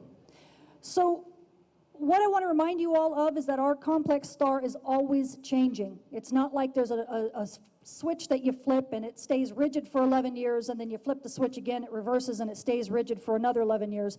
It is constantly changing. You actually have to think of our star as more like a lava lamp. Okay, you turn it on, it heats up slowly, and then pretty soon it's bubbling all over the place, and things are rising and falling constantly, and that's exactly the way our star works. It's a giant fusion reactor that drives space weather, and with dynamics like a lava lamp, the energy is output in all these different ways. Okay, we look at electromagnetic radiation from X-waves all the way down to radio waves. We have things like solar wind with plasmas and magnetic field that's coming out all the time that affects us. We have solar flares, you guys know those quite well. Radio blackouts come from them. It's when the sun is screaming. Solar energetic particle events, scientists call them SEPs, but they're also known as solar radiation storms. We have coronal mass ejections, scientists call those CMEs, so they're also known as solar storms. And all of this is energy output from the sun, and it's because the sun typically is pretty angry, and it's always trying to change. Now, because there's so much of this stuff going on all the time, it doesn't always happen in the same place. And so if you've ever wondered why there are so many pictures of the sun in so many different colors, it's because the scientists, we have to peel the sun like an onion. The sun has layers. I should use that line. No.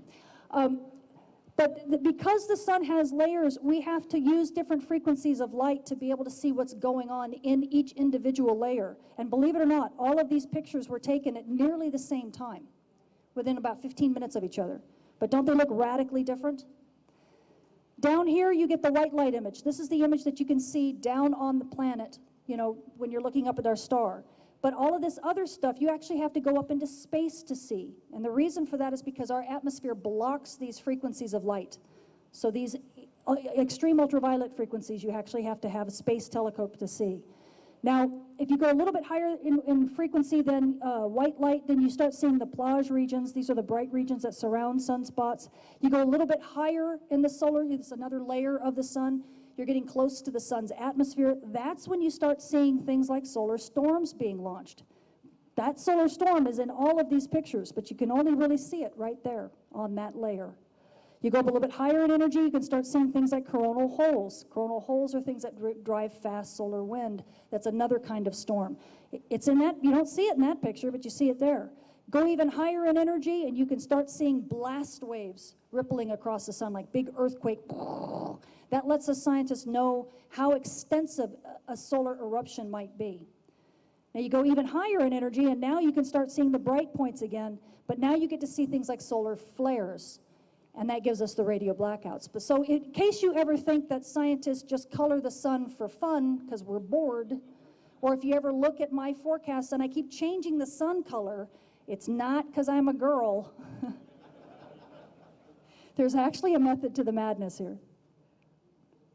Okay, so let's get to the real crux of the problem. We have sunspots, right? But what really are they, and why do they form? Were any of you in Contest University? Yeah, a few of you. Oh, good. Okay, so you guys may sleep through the next few sections. Hey, Jerry. This is part of the talk that I gave at Contest University. I went into a little bit more depth. I have to go a little bit faster here, so hopefully I will be as clear as I was in Contest University. But basically, sunspots are really an interesting feature that happens because of the way the sun actually radiates its brightness. If you think of the sun, we get back to that lava lamp picture, we're actually talking about the sun. Think of it as a pot of boiling water now, and you can actually see all the stuff on the outside, see all the boiling, the little bubbles? Imagine when you look at a pot of boiling water that it looks like that, right? That's not too hard to stretch. Well, believe it or not, all of this all the bright parts here, that is how the sun radiates energy. If you boil the pot of boiling water, you can actually let off light. Light is being emitted with all these little bubbles. But what if believe it or not, now, what if there were a submarine? Let's pretend there's a submarine, and it comes up through that pot of boiling water, and it displaces the water. Now the bubbling and the boiling stops, right? Now you've got this darker mass coming up through that area. On the sun's vernacular, that's what it is. That's what it looks like. You have now stopped, you've gotten rid of that boiling water, and now everything goes dark because you've stopped that process, at least in that area. So when you think of a sunspot, and really what it is, it's a magnetic submarine, okay? These are magnetic tubes that are actually popping through the surface, kind of like periscope up, and they kind of sit around the surface of the water, so to speak, for a little while, and then they dive back down. That's why you see these things emerge, they do their business, and then they disappear. Okay, so think of them as, in a sense, submarines. And the stuff here on the outside, well, that's kind of where the submarine hasn't quite pierced the top of the water. It's close, right? So it's kind of stopped that boiling a little bit, dimmed it a little bit, but it's not completely pierced the entire surface. So that's why you have this. Now, in science vernacular, we call them umbra. That's the dark part. The penumbra is the lighter part, but it doesn't really matter. But what is important is that we can have very simple ones where you just have a few, a single submarine or maybe a couple things, or you can have really complex ones like this. Look at all the umbras here, right? It's like almost a whole flock of submarines. Can I say flock of submarines? So unfortunately, when we get these really complex ones, that's when we start getting really crazy space weather, because all these magnetic structures, you'll hear me say magnetism and magnetic fields over and over and over again, because that's really what we're talking about here, and that's what drives the sun. The sun is a big magnetic lava lamp, believe it or not, and this is a magnetic submarine. And why does it happen? Well, it's all part of what we call the magnetic solar dynamo. The whole reason why we have solar cycles at all is because that's the magnetic field of the sun flipping. And in electromagnetism, which is something you guys deal with all the time, you're going to be affected by it. So let me talk a little bit about the dynamo. Unfortunately, even us scientists don't know all that much about it. There are basically two types of effects. We have the omega effect and the alpha effect. And if we look at the sun as kind of like a magnet, just like Earth is, you guys probably know the Earth well enough to know. You want me to get that for you? Hello? The Earth is kind of like the Earth is a big magnet, and it points, the field points from north to south. And we're going to take a look at the sun in its condition where it's got magnetic field pointing from north to south, just like the Earth. So that's the example we'll start with. But because the sun is different, the sun is a gas and a plasma and a liquid, it's not a rigid rock like Earth. So it doesn't rotate rigidly. It can rotate in different speeds in different places, and that's exactly what it does. If you see here, you've actually got the equator here rotating, spinning faster than the poles, okay? And when you do that, now you've got magnetic field that's not just staying straight, it's getting tugged. At the equator, it's being pulled, kind of like a rubber band. And the more that sun rotates, the more that field gets stretched and pulled and pulled and pulled. And now suddenly, instead of having field that goes straight north-south, now you got field that goes mainly east-west. All due to this differential rotation. That's just part of the sun, the nature of the sun. That's called the omega effect. Now, when you start pulling this sun too much, the field too much, it begins to kink. It's called what we call kink unstable. So now it's making loops, it's twisting, kind of like if you've ever braided a cable up too much and it begins to kink on you, and you're like, oh God, get undone, right? Same thing with the magnetic field. But what happens when you do that to a magnetic field, it gets very unstable and it likes to reconfigure. So it will reconfigure itself and then it'll start making loops.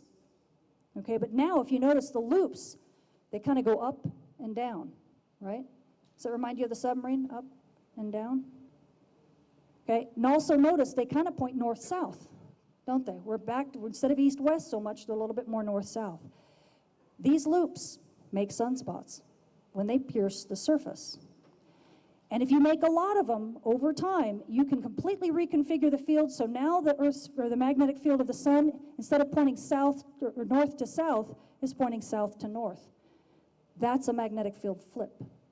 That's a solar cycle. That's the dynamo that we're talking about. Now, unfortunately, I can't go much further into it because us scientists don't even know all of the things that have to do with the dynamo. We're still trying to figure it all out. Part of the sun is very difficult to see through. It's opaque, so we can't penetrate it. We can do it with helioseismology, but we can't do it with much else. And helioseismology isn't all that good yet. So let's put this picture together. Now, let me ask you before I start here, how many have ever heard of a butterfly diagram? Anyone? We got a couple. Wow. Gosh, you guys should be solar scientists. That's really good. Okay, pretty awesome. So the reason why it's called a butterfly diagram is, for probably the obvious reason, that looks like a butterfly, right? But what you're really looking at is simply a plot that goes in time. Here's 1960 to, it kind of disappears behind the sun here around 1990. And you're looking at latitude. The center of this right here going across, that's the equator of the sun.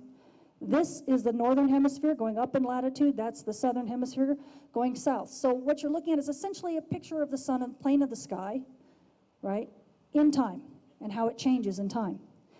Now what you're plotted here, however, these are sunspots. And believe it or not, as the solar cycle continues, you start the solar cycle with sunspots way high like this. The magic latitude is about 55 degrees. And what happens is that you get a sunspot emerge, okay? A submarine comes off the surface at really high latitudes. It stays, it does its business, and then it disappears again. And then it appears again, but now it appears lower, slightly lower latitude. The submarine comes out of the water, and then it disappears again. And then when it appears again, it comes out even lower, okay? That's what you're looking at. Over time, these sunspots through the solar cycle appear at lower and lower and lower latitudes until they finally make it down to the equator.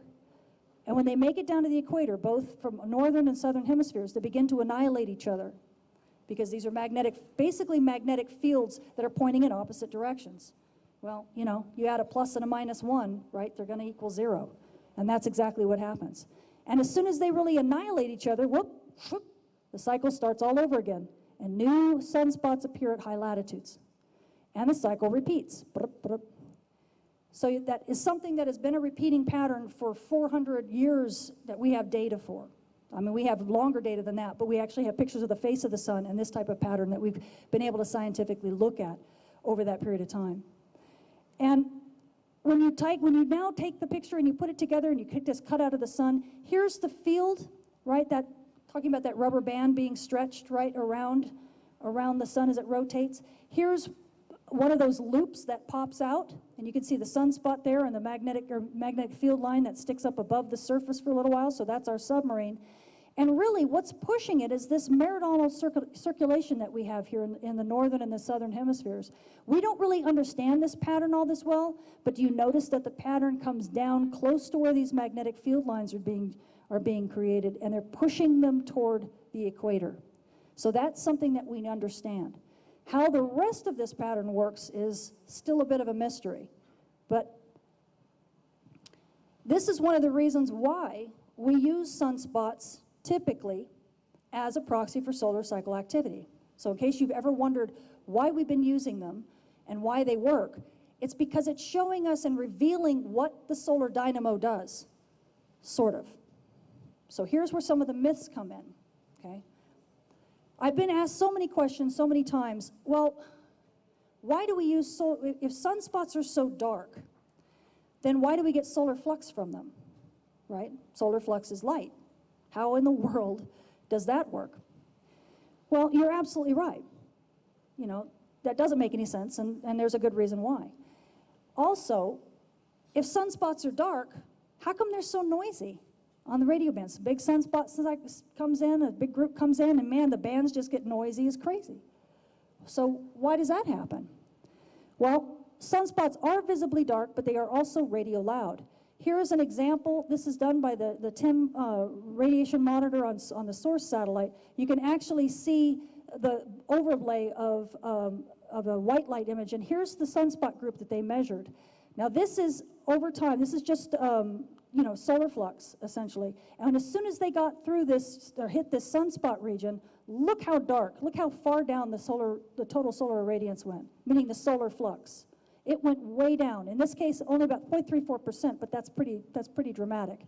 So it shows you how dark, visibly, in solar flux, how much flux you actually lose when sunspots are on the sun. Yet we use sunspots to measure how good the solar flux should be, right? So that seems like a misnomer, and I'll talk about that in a second. But here, if you look at this 14 gigahertz image of the sun from the Very Large Array, the VLA radio array telescope, you actually can see these sunspot groups are extremely loud when it comes to 14 gigahertz. So in radio frequency, they're screaming. In visible frequency, they're dark. And everybody understands that by working the different bands, right? You can understand how one band could work and one band is dead. Yeah, well, the sun does it too. But here's the really interesting part. This is the TRACE satellite. They're showing a sunspot group on the limbs. You see that dark spot right there? But they're showing where the radio source is. This is an 8 gigahertz radio source. Notice it's not on the surface of the sun. It's not coming from the dark sunspot. You know where it's coming from? That magnetic loop. You see? It sticks up above the surface. And in Contest University, I had a separate slide that showed this, so sorry if I'm not able to go over it enough. But again, it all comes back to the magnetic field. When you guys are looking at these sunspots, thinking it's the sunspots doing all this stuff, it's not. It's the magnetic field of the sun that is doing all this. They create the pattern. They create the noise.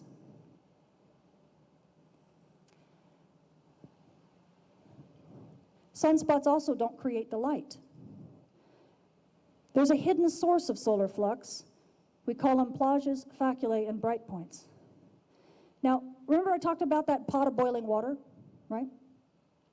That pot of boiling water, you're looking at it right here. Do you see all these bright points here? all these little bubbles, when they bubble up like that, they are allowing radiation of light to seep out. That's how the solar flux gets out.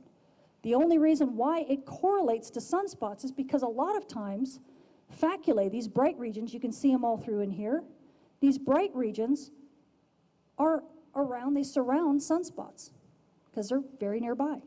But you know what? That's not the whole story. Look at this. Here's a huge faculae that contributes to a ton of solar flux with no sunspot number. We have had many times, especially in this solar cycle, that we've had a lot of solar flux with no sunspots. Tons of plages, but no sunspot numbers. So it's really not telling you the whole story when you get the sunspot number. So let me show you a different kind of butterfly diagram. Now I'll go over this quickly. You recognize in the middle panel, you recognize it, right? Hopefully this is the butterfly diagram. These are the faculae and bright points that are associated with sunspots. But do you notice something? Look up here. Look at the high latitude. This is the northern hemisphere. Look in the southern hemisphere. Look at all these sets of bright points that are not associated with sunspots. These are the polar faculae, okay? These are the polar region, the polar faculae, and they are numerous. They are most numerous during the solar minimum. And what these plots here, this is northern hemisphere and a southern hemisphere plot. These are just showing how the intensity increases during these solar minimum. See this? So really, when we talk about trying to model the sun's magnetic field and the solar cycle using using sunspots and things that are just associated with sunspots, we aren't getting the whole picture. And this is part of the problem with this cycle and the upcoming cycle. Things are getting more complicated. As we get to these lower activity cycles, we are having harder and harder time just looking at sunspots. So solar cycle 24, where are we now? The recent solar cycles since cycle 22, which was back in the late 80s, these are showing dramatic changes, making predictions more complicated. We have been in what's called a grand maximum, and now we are beginning to decline into a grand minimum. Does that mean that sunspots are going away? No. Does it mean that solar activity is going away? No. All it means is that there's an envelope on the overall activity. We've got essentially an 11-year cycle that goes up and down, and sometimes that cycle is stronger and sometimes that cycle is weaker. And it's an overall envelope that modulates that. During the grand maximum period that we were in, we had a lot of sunspots, a lot of activity. Maxima were very high and the minimums were not so bad. Now, our activity cycles, the maximums aren't quite so high, and the minimums, well, you can't get less than 0, right? But you can get more complicated. And that's exactly what we have. We have a much more complicated solar minimum than we ever used to have. So the consensus, the official consensus, that we're not dipping into another Maunder minimum. The cycle is slower, it's not as bright. There's a lower activity at maximum, consistent with the downward trend that we've seen since cycle 22. The current weaker magnetic field strength, because what's happening, again, it's that solar dynamo. We have a weaker overall magnetic field strength, and I'll talk a little bit more about why that is. But that weaker magnetic field strength, by the way, also means a higher cosmic ray flux than we're used to having, and that actually helps radio propagation. It complicates a lot of things on the ground for us, but because we have a weaker magnetic field or magnetic shield, the sun's magnetic shield is weaker. It's actually causing us, our shield, the shield of our own solar system is weakening. And so it's letting in a lot more junk from interstellar space. And that's mainly cosmic rays. So we're actually getting hit by a lot more cosmic rays than we ever used to. But, and I can talk about that a little bit later, but the minimum we're still expected to be in 2019 and 2020, but it's difficult to predict due to this hemispheric asymmetry. And that is what's causing this magnetic field to weaken overall. And I will go into what magnetic asymmetry is in a second. And here, also because of this asymmetry, there is evidence that we could see a higher probability of more extreme events. Anybody work the bands during Hurricane Irma and Harvey and during all of that mess? Does anybody remember what a nightmare was? Okay, I see a few hands. We had some of the worst activity in our solar cycle during those hurricanes. And people who were working the eras and races and working for the FEMA and the Red Cross were having a horrible time on the bands because we had nonstop solar flares for an entire week. These were X-class and M-class flares, total radio blackout for hours upon hours upon hours on the day side. And it's because we had some of the worst sunspot activity we've ever seen. These are very, very complicated, and believe it or not, it launched a Carrington-class CME, or solar storm, which is the biggest class of solar storm we've ever seen. In fact, this particular solar cycle has launched 2, if not 3, Carrington-class events. We've only been clipped by one of them. And the Carrington-class ones are the ones that, you know, the Lloyds of London report and the Obama report say will cost $2 trillion worth of repairs. So, strangely enough, these lower activity cycles, because they make things more complicated, can actually drive the biggest storms. Now I'll go over this for just a second, just so you can see our pain a little bit. When we did recent sunspot number predictions for the cycle that we're getting out of now, the cycle 24, the first prediction was done in September 2008, and the prediction was, the maximum was going to be in 2012, and it was going to be about 130 or so sunspots. Then when the solar minimum didn't come, they switched it and made another prediction in 2009. They pushed the maximum out to 20, and they dropped the level of sunspots to be just a little bit below 100. And then when solar minimum still didn't come, they switched it to a 2011, they did another prediction in 2011, pushed out the maximum to 2013 and a half, and dropped the sunspot number even lower. And really what the sunspot cycle ended up doing, it ended up being double peaked, and this double peak has a lot to do with this asymmetry I'll talk about in a second. And it actually was a little bit higher than their final prediction. But the sunspot maximum didn't occur until near the end of 2014. So scientists got everything wrong from a certain point of view. And we're still scratching our heads. But it's this asymmetric issue with hemisphere that I'll get to in one more second that becomes a problem. Now, one thing I keep hearing, and I want to make sure, and I harped on this, so I won't harp on it too much more, but big activity can occur during small cycles. So just because we have a lower cycle does not mean we're not going to get a lot of activity, does not mean we're not going to get a lot of solar flux. Because all it takes is a big sunspot group on the sun that's very unstable to bump that solar flux up very quickly. And so don't expect, just because this is a small cycle, that things are going to go away anytime soon. The Carrington event happened at a much lower than normal cycle. This is a sunspot number plot from the early 1800s under the 2000s. Here's the average for all the sunspot cycles. You can see lower than average cycles have brought us some major superstorms. So I just wanted to make sure everybody realized that. Now, here's the official prediction from the Space Weather Prediction Center. And this is literally hot off the press because this was done in April of this year. We had a Space Weather Prediction Center at Boulder. We had the workshop. All the solar scientists and the predictors came together and had a consensus. And yeah, you can take pictures of this, but you're not going to be too happy with the answer. Tell me, this isn't your eyes, guys. Don't clean your glasses. This really is that pixelated. And as I joked at Contest University, I said, to me, it looks like you could just take this one, fuzz it out, and plop it right on the page. Anybody here find any of this illuminating? At least you got a couple. Are you being honest with me or just feeling sympathy? So when I got this from my colleagues, I looked at this and went, what? Luckily I don't work for NOAA. I don't work for the Space Weather Prediction Center, so I don't have to look at this and say, okay, I'm going to stick with this conservative estimate and this is the end of the story. Because does anybody really want me to stop the talk here? No? Okay, good.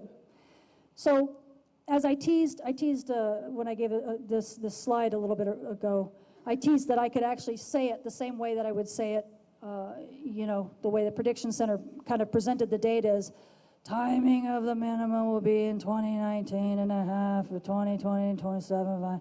Timing of the maximum will be between 2023 and 2020. Who cares? One thing they do say, however, outside of the strength being similar to cycle 24, is that the hemispheric magnetic asymmetry is the main reason why this prediction becomes so blurry. They can't figure out what's going on. So you guys ready for me to explain what in the world this asymmetric hemispheric issue is?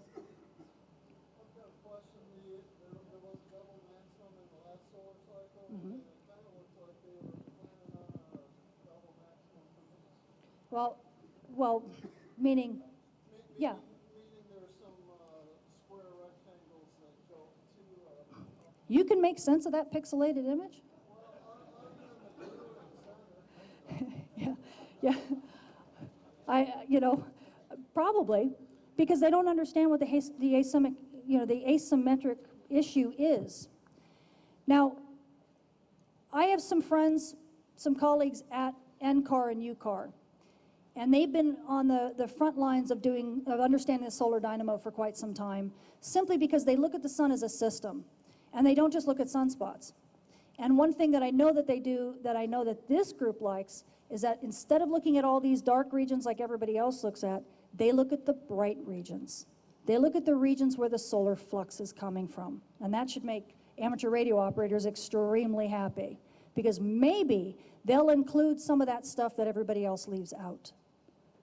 So they've gone back through 400 years worth of data, because you can look at F10.7 flux from the ground.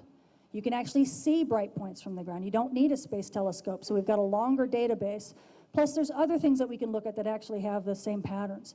So what you're looking at, I know this plot is complicated, and I'll explain it. So what you're looking at on the top panel here, this is the last 2 solar cycles in sunspot number. There's sunspot number.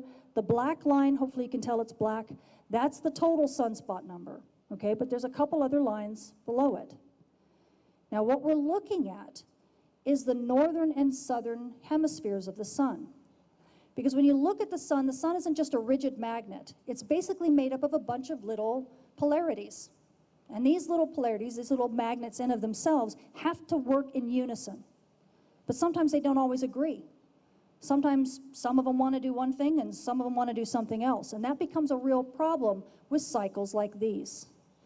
So what they've done, what Macintosh et al., oh good, you can see it down here. You guys can find his information online. This is a good team of people. He's a director of HAO at NCAR. And their team have actually taken time to really look at the northern and southern hemisphere sunspot numbers. Look at the hemispheres as separate entities, as if they have their own identity. And in the last solar cycle, you can see the red line, which is the northern hemisphere, and the blue line, which is the southern hemisphere, pretty much overlap each other until about here. Right here is when things break. The northern hemisphere, as we started going down to solar minimum, kind of went to 0. And it said, yeah, it's solar minimum. I'm done. I'm good. The southern hemisphere said, nah, I'm not feeling it. And then a year goes by, and the southern hemisphere says, no, still not feeling it. And I remember my colleagues giving talks going, we don't know why the southern hemisphere's magnetic field isn't flipping. It's not flipping. It's still there. And I remember them scratching their heads going, we can't make sense of it. And that is what really prolonged that solar minimum, the last one we had. The southern hemisphere refused to play ball. It just kept hanging on. Sadly, this asymmetry, the disagreement between the north and the southern hemispheres, continued into this cycle even more dramatically. Now the 2 hemispheres are basically arguing with each other. And anybody who's worked with sine waves, you guys understand phase. You understand constructive and destructive interference when it comes to phase, right? When you've got a big solar cycle, that's because the sine waves are in phase. They're constructively interfering and your amplitude grows. But if you destructively interfere, so now you've got your amplitude modulation, and that's what we're dealing with. The 2 hemispheres must be in unison. They must agree. When they don't, we get complicated cycles like this. So in this one, if you can see that red line, you can see the 2 peaks that we had for the last cycle. That red line goes up and it maximizes with that first peak. This is when the northern hemisphere said, okay, it's solar maximum, I'm good, flip, let's go. The southern hemisphere said, no, I think I'll wait a little. And it waited 2 more years. And then it finally peaked in 2014. Peak right there, that's the second peak. That was when the southern hemisphere said, yep, okay, it's solar maximum, I'm good. And then they finally started coming back down. But this is why everything is so crazy with these cycles. Okay, it's this very strange asymmetry between the cycles. Now, the nice thing is that if you notice, this is kind of like a butterfly diagram. We've got the red and the blue, meaning the northern and the southern hemispheres. And we've got, as you can see, them coming down like the butterfly wings, right? Just like before. But look, McIntosh et al. Have added in their models all that polar stuff, all that stuff that doesn't have to do with sunspots, right? And look what they find. If you see these little lines, these small lines here, this is when this red line starts. This is the start of a new cycle in the northern hemisphere. This line that comes down is when the blue line starts. This is when the solar cycle starts in the southern hemisphere, or when the solar maximum is, sorry. Solar maximum is in the southern hemisphere. So you don't have to understand everything about this plot, but what you do need to see is that these guys are learning to model the northern and the southern hemisphere starting separately. And as they go back through decades worth and hundreds of years worth of data, they're getting these asymmetric answers to be able to solve some of the riddles that have always dogged us before, because we've never really seen it before. One nice thing that they have found is where these terminators are. The terminator is, if you were to look at the solar minimum as a point, not a phase, that's what they're calling the terminators. The nice thing is that when they find these terminators, which is where these 2 lines come together, where the things annihilate each other, the butterfly wings finally annihilate each other and a new cycle begins. Right here, if you see this, these are the bright points in that same kind of butterfly diagram. Look at how much brighter the bright points get as soon as you hit the terminator. It's like the sun lights up like a Christmas tree. That's good news for solar flux. So what they're finding from this, and when you see where it looks like the terminator is for the new cycle, is right at the beginning of 2020. So when we look at the bright points for predictions instead of just the sunspots, we see solar cycle 25 sunspots could begin as late as 2019 because there's a little bit of pickup before the terminator. Right here, see this? See this? So we could start seeing, by the late 2019, we could start seeing sunspots again. And once the terminator hits, the flux increases abruptly. And we could see nearly 100% increase in solar flux within a few months. And if you don't believe me, let me show you history. These are predictions that they made from the last couple solar cycles. This is 1996 up through here. This is a blow up of this region. And then here's the most recent solar cycle, and this is a blow up right here of this region. If you look here, this is this is a 10.7 flux, and solar minimum sitting about SFI of about 70. Okay? But look, as soon as that terminator hits, it shoots up very quickly. As a matter of fact, just shortly thereafter, they're already at a flux of 110 to 120. In this recent solar cycle, we were sitting at the high 70s, and as soon as that terminator hit in 2011, shoot, that solar flux jumps up once again. You have an average that's around 130. And if that's not convincing enough, this is a slightly different wavelength, but we have really good data for this wavelength. This is 335 angstroms, and this is that same terminator in 2011. You blow up this tiny region, and we see within 4 months, we see an 85% increase in the averages over 4 months. So once that terminator's hit, solar flux jumps up fast. Okay? So that's good news. How much time do I have, Tim? About 10 minutes? Okay. So hopefully that gives you a little bit more insight into the solar cycle and how it's going to change, how we think it's going to change. and why scientists have been having such trouble with these recent solar cycles. It's a bit tough on us because we haven't known that we needed to include anything but just simply sunspots. It's only been recently that we've been taught by the sun that we do. We need to look at the sun as a different kind of system than we've ever looked at it before. It's not just as easy as looking at sunspots. So how is the ionosphere affected? Well, just to remind everyone that the ionosphere is a charged plasma layer above the atmosphere that is comprised of ions and electrons. And it would be neutral, but it gets charged from exposure mainly to the sun's UV radiation, right? So the F10.7 flux, for example. And this charged nature facilitates radio propagation. But just know that that's not the whole story, right? The sun is great, but it sends off all sorts of transients and things like that. And during the active space weather, this extra energy gets caught in the Earth's magnetic shield and it gets dumped into the ionosphere that changes everything. For example, you know, the energy of low energy charged particles can light up the plasma in the ionosphere similar to a fluorescent lamp or a neon beer sign, and the result is the aurora, right? You got the northern lights or the aurora australis and the southern lights, and that changes, these are current layers, so they change radio propagation altogether. So space weather, as you can tell already, is going to enhance a an already complex system.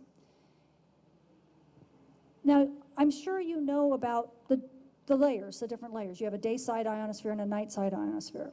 And I'm not going to go into all the details about those, but the way we often, as scientists, look at it, we end up looking at it in terms of electron density. That's how the layers are understood from our point of view. As you go up in altitude, you have issues with densities changing and competing processes.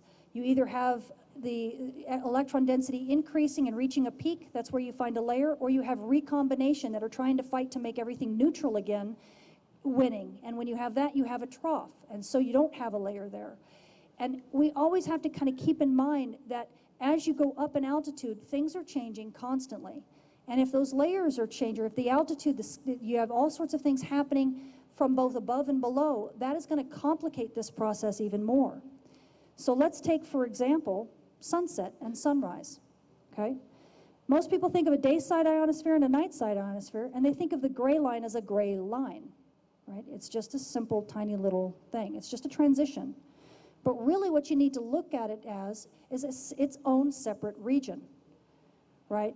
In the daytime, you have D, E, and F layer. We got the F layers being F1 and F2 kind of combined here. And you've got your propagation modes, right? 160 meters, 80 meters, and 60 meters don't really penetrate that D layer too well. But when you get to the terminator, everything begins to change. But it doesn't change all at once. Things change a little bit at a time. Layers are collapsing through this region. And so what happens at the beginning of that layer may not be the same as what's happening at the end of that layer. You wonder why the layers are why the gray line is so complicated. It's because everything is changing very rapidly. But it's still a region. And then once you get into the stable night side, then you can get your stable propagation again. But why is the gray line not really a line? Well, if we step out into space, we can kind of understand it a bit better. It's the same kind of idea that when you have watched the sunset and you look up in the sky, and yet you can see a plane flying by, and this plane is still sunlit, right? And you realize, wow, the passengers in that plane, the sun hasn't set for them yet. The reason for that is because the higher up you go in altitude, the more you can see over the horizon. So it takes longer for the sun to set, right? Same thing with the layers. So as you get higher, you're going to see the sun set later and later and later. And in this case, you get the D layer, as you show here, the D layer falls off first, but then the F layers don't fall off till about here. And that makes this a region. So if you can imagine that with all sorts of competing processes in terms of ionization, recombining, the species changing as you go up in atmosphere because certain dominant species are different at different heights in the atmosphere, boy, you got a lot of atmospheric chemistry to deal with, right? So that's what makes part of that gray region so challenging. And that makes the ionosphere challenging in of itself. But there's even more complex stuff going on.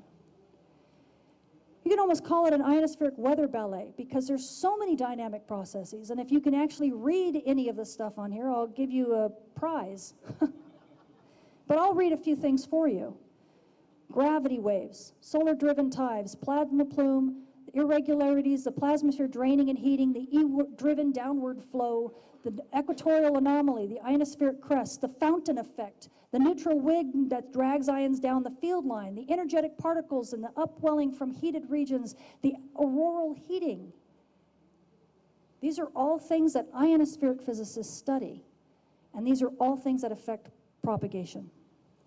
So basically, this poor region that you guys have to use that you sail, right? That you're sailing the skies with your radio waves. It couples both to the neutral atmosphere from below and which drives many microprocesses such as gravity waves, scintillation, plasma bubbles, winds, and turbulence. And all of this stuff isn't well understood or characterized, and it's latitude dependent. And terrestrial weather often complicates these interactions. So now you've got thunderstorms that then cause sprites and jets that couple up, right? All of this affects radio propagation. And then, of course, you've got the coupling to the magnetic shield from above. You've got particles that are precipitating down. You've got things that are being shoved in. You've got things that generate waves and conductivity changes and density changes and all sorts of currents in all sorts of different regions. And then if you have space weather on top of that, it's almost impossible to understand. We don't have models yet that can do this for you. So although solar activity and understanding the solar cycle is critical, granted, there's a lot more to the story. And until the models improve, things like the whisper and reverse beacon network activity remain among the most reliable ways to probe the real-time ionospheric propagation. So please keep that in mind. But we are working with the ionospheric physicists to try to get them to understand how much more work needs to be done in this area. So to conclude, we've got the official prediction for cycle 25. It's very lackluster, right? The timing of the maximum, you guys probably already knew. According to NOAA, it's going to be either coming up in a couple months or not until almost Christmas of next year. That doesn't give me a warm, fuzzy feeling either. The timing of the maximum will probably be around 2024, and its strength will be likely similar to cycle 24. The range of the predicted maximum is going to be just like solar cycle 24, right? But that just because it's going to be a low activity cycle doesn't mean activity stays low. And the hemispheric magnetic asymmetry is the reason why this prediction remains so incredibly blurry. And don't expect NOAA to fix it anytime soon. But if we include the dynamics of the sun's magnetic dynamo and use some of the stuff from NCAR and UCAR, we should see solar activity pick up possibly by the end of this year. As a matter of fact, the couple sunspots that we've just had, there were like 5 solar storms launched at us just this past week. And at least one of those regions, if not both of those regions, are what we call rogue regions. And the reason why is because normally sunspots have 2 different polarities, that one is a leading and one is a trailing polarity. And then when the news cycle comes, those leading and trailing polarities reverse, right? But one is still east and one is still west of the other. In this case, we're seeing them north-south of each other. Those are rogue regions. What is that? That is the influence of the news cycle. So the new regions that we're talking about showing up at the end of this year may already be beginning to occur. They're just rogue regions, and they're still considered regions from cycle 24, but they're very confused, okay? The terminator could be reached by early 2020, and once that terminator is reached, we will see solar flux light up like a Christmas tree. Activity will begin very quickly. So that's one positive thing. But don't get lost in the solar cycle predictions, because the ionosphere is still very complicated, and the dynamics include much more than solar activity. That ionosphere has to couple both. It has to answer the phone from both below and from above. And that makes its dynamics unbelievably complicated to understand. And until the models improve, please just use things like the whisper and the reverse beacon network, because that's how you get the real-time information. And that's it.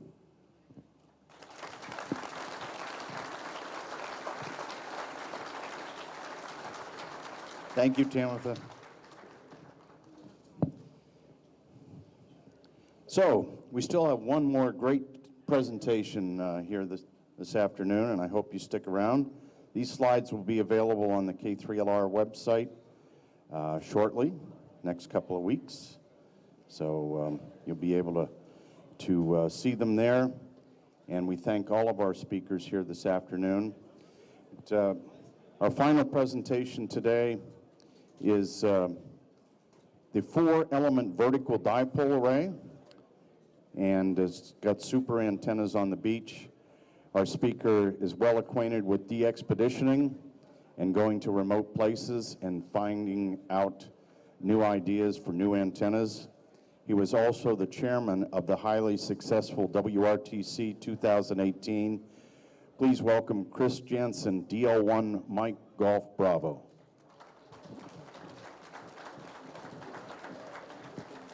Thank you very much, Tim, for spacebar. Okay, thank you.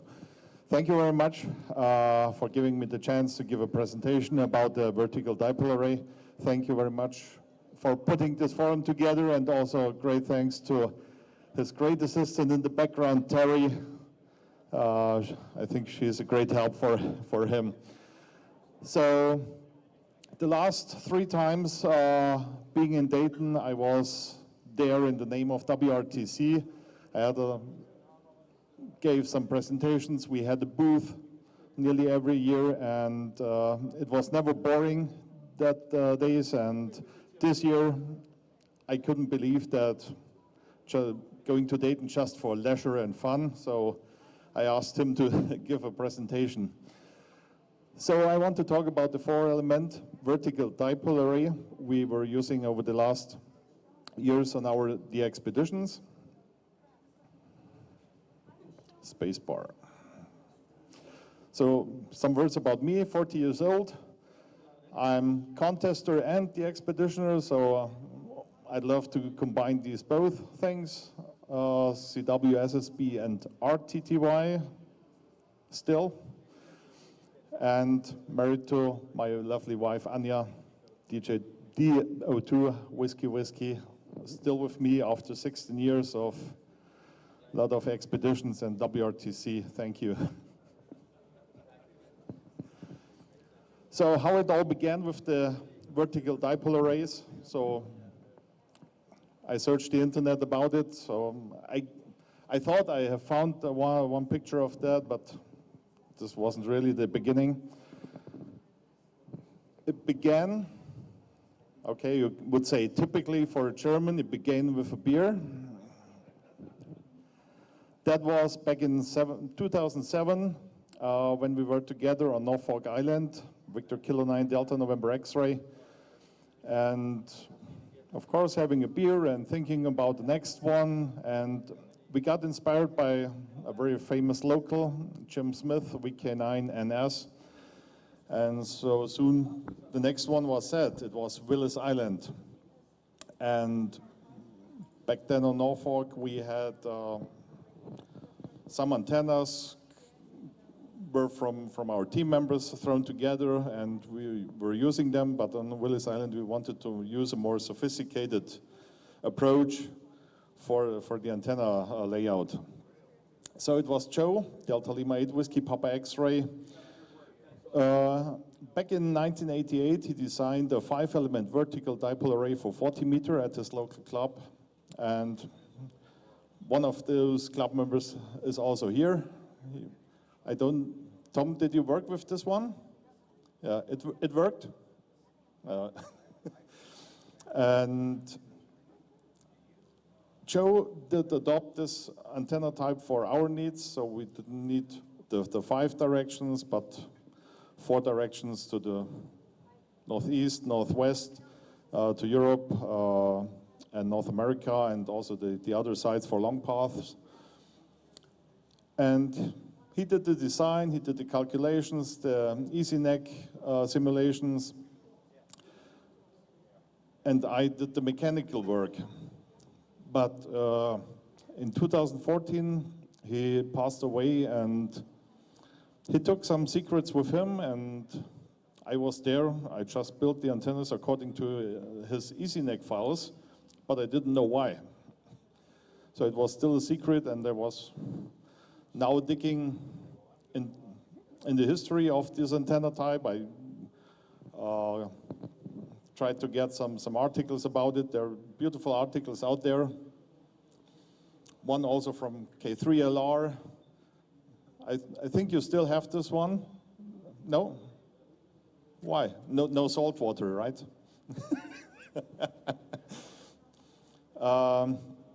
At the end, I can show you a compilation of these articles as a reference.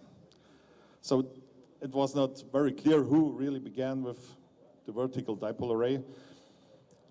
The antenna itself, very simple. You have dipoles hanging on the mast. You have the dipoles, you have feeding lines going perpendicular to the mast and then downwards to the switching box. You have some guy wires. The most common vertical dipole array used on the expeditions is the 2-element, which is looking like this. So just using as a radiator and reflector, for example. But we wanted to use 4 directions. We wanted to switch these directions because of the world around Willis Island. And so this is the VDA looking like this. We have 4 dipoles spaced 90 degrees to each other.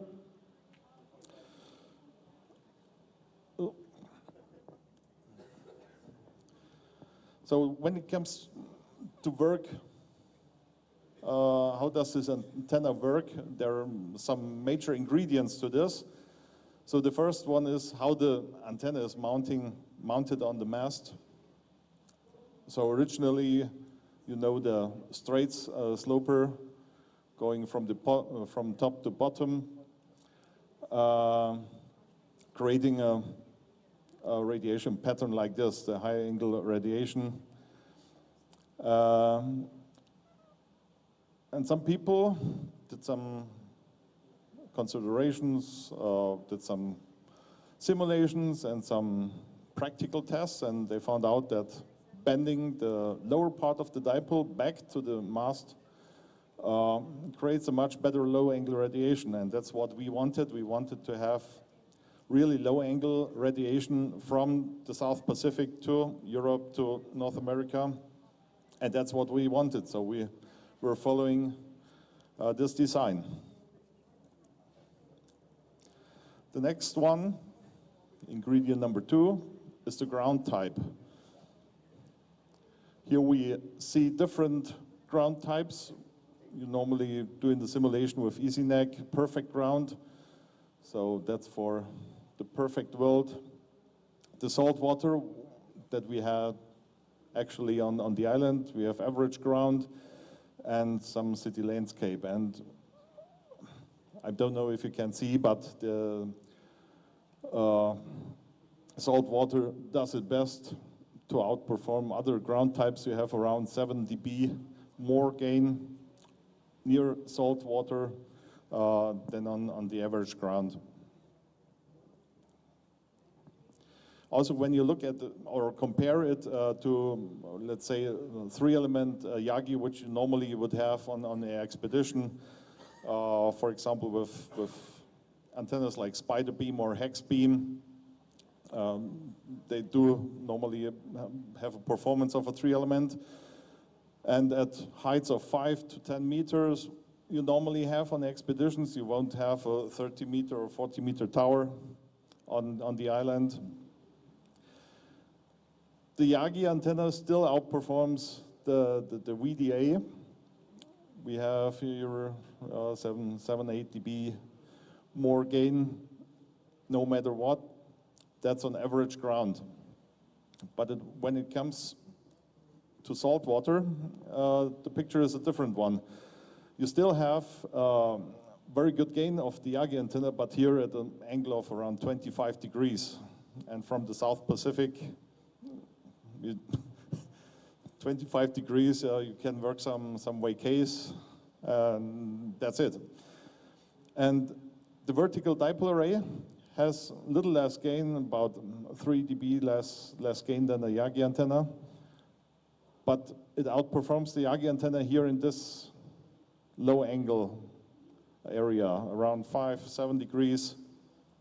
There is the maximum, and the difference to the Yagi antenna is whatever, 5 dB of gain, and that's the reason why the verticals on saltwater. And the ingredient number 3, we have the feeding line, the coax cables. So these have 2 functions. One, of course, is to feed the dipole, but the other one, if the dipoles are not used, these feeding lines act as a kind of stop. So when their dipoles are not used, the coax cables are let open, so they act as a stop. And we have this switching box. It only consists of 3 relays, not more, and they switch the center contact and outer contact individually for each dipole, so we get this separation. So at one time there's only one active and all the other 3 are inactive and act as a reflector.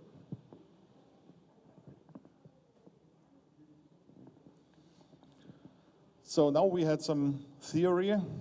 Let's get to the reality. Of course, there were great activities of the Team Vertical. You may remember from Jamaica, some other spots from the Caribbean. They put a lot of verticals near or on the beach and had great results also with QRP and made several world records. But for us as newbies on this stuff, it was still a little bit doubt. Will it work or not? There was the expedition to Ducie Island, who took the vertical dipole arrays with them. They had 2 elements, so one radiating element and a reflector. These were designed by Delta Juliet 2 Yankee Alpha, and they had VDAs for 20 to 10 meters, close to the sea, and they just performed well. They had new QSO records, new all-time QSO record for the expeditions, and 2 of our team members were on this expedition, and they confirmed the good performance of this antenna. So we were very confident about this when we were going to Willis Island, finally. So we were there on the island, had to build these antennas, and the assembly was as expected. We had to do some minor length changes of the dipoles, but that was okay. And we immediately experienced the loud signals we got from these antennas. The directivity, as of all verticals, we also had 4 squares for 30, 40, and 80 meters with us. The directivity close at the sea was enormous. You had times where you had simultaneous propagation to US and Europe, and the pileups were just incredible, but you could switch to Europe, and North America was off. They even wrote in the cluster, "Oh, gone QRT, are your antennas broken?" We switched back, Europe was off. So it was a really hard switch.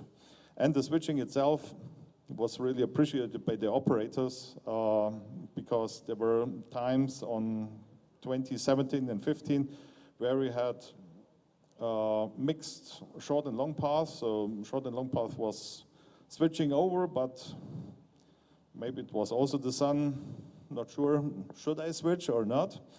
So we could easily switch the antennas from short to long path from the shack, and we didn't have to go out and turn antennas or anything. After Willis, we went to Kermadec Island, Sedel 8X in 2010. We had some different location here. was no beach anymore. It was a cliff edge, around 40-meter high. Salt water in the background here, but here we had some soil ground. We tried to simulate this in EasyNet, but we got very strange radiation patterns and couldn't figure out how does it really work. But we knew that we also had to take Yagi antennas with us, so we had both Yagi antennas and the VDAs. In the first week, you don't get too much difference between both antennas. The signals are big on each antenna, but in the second week, when you get to the next layer, you feel the difference. So the Yagi antenna clearly outperformed the vertical dipole arrays, and so we used the VDAs mainly for CW, RTTY, and the Yagi antennas for SSB operation. But the decoupling was really an issue. We were glad that we had both antenna types with us because we wanted to operate on most of the bands with two signals and two modes at the same time. So having horizontal and vertical antennas was really helping us in decoupling our two camps. Life is moving on. 2013, we were on Clipperton, Tango X-ray 5 kilo. Again, a lot of beach, a lot of salt water, very similar to Willis Island. We also had the first 30-meter VDA with us on an 80-meter spider beam mast.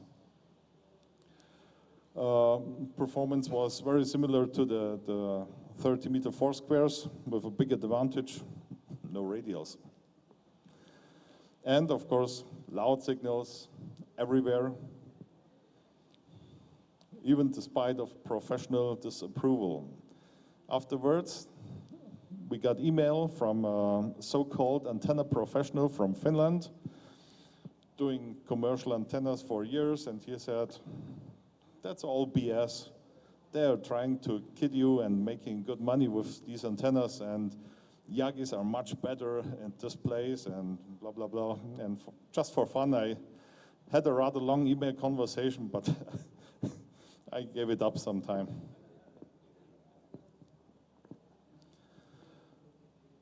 Lord Howe Island, 2014, pretty much the same as on Kermadec. The sea a little bit farther away, some 100, 200 meters away.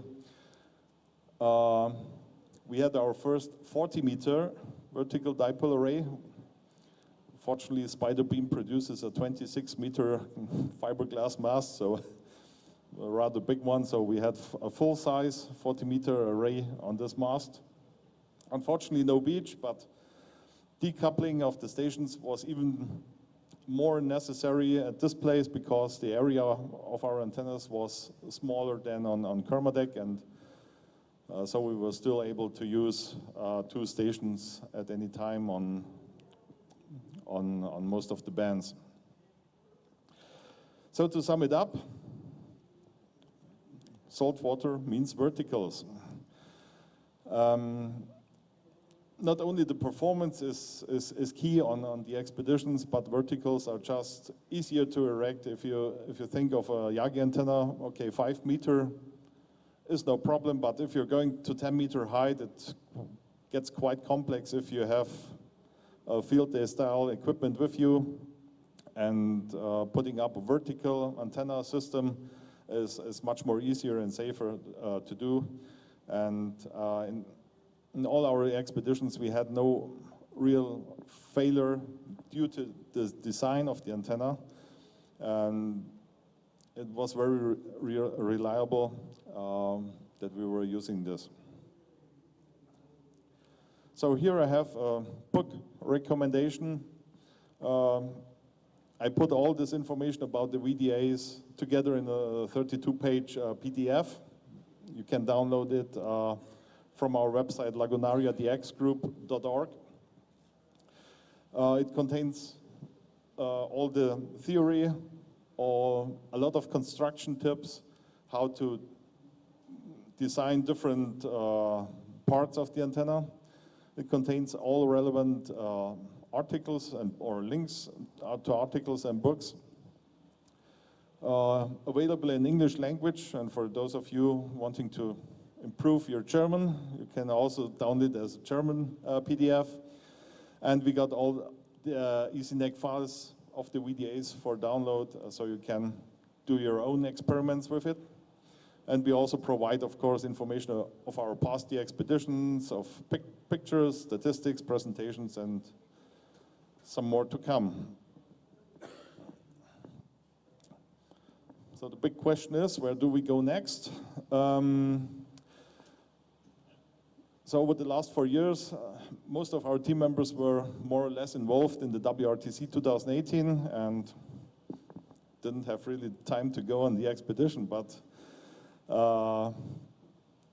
we are already working on the next one, and we hope to get public later this year, and there are still some spots in the world to go.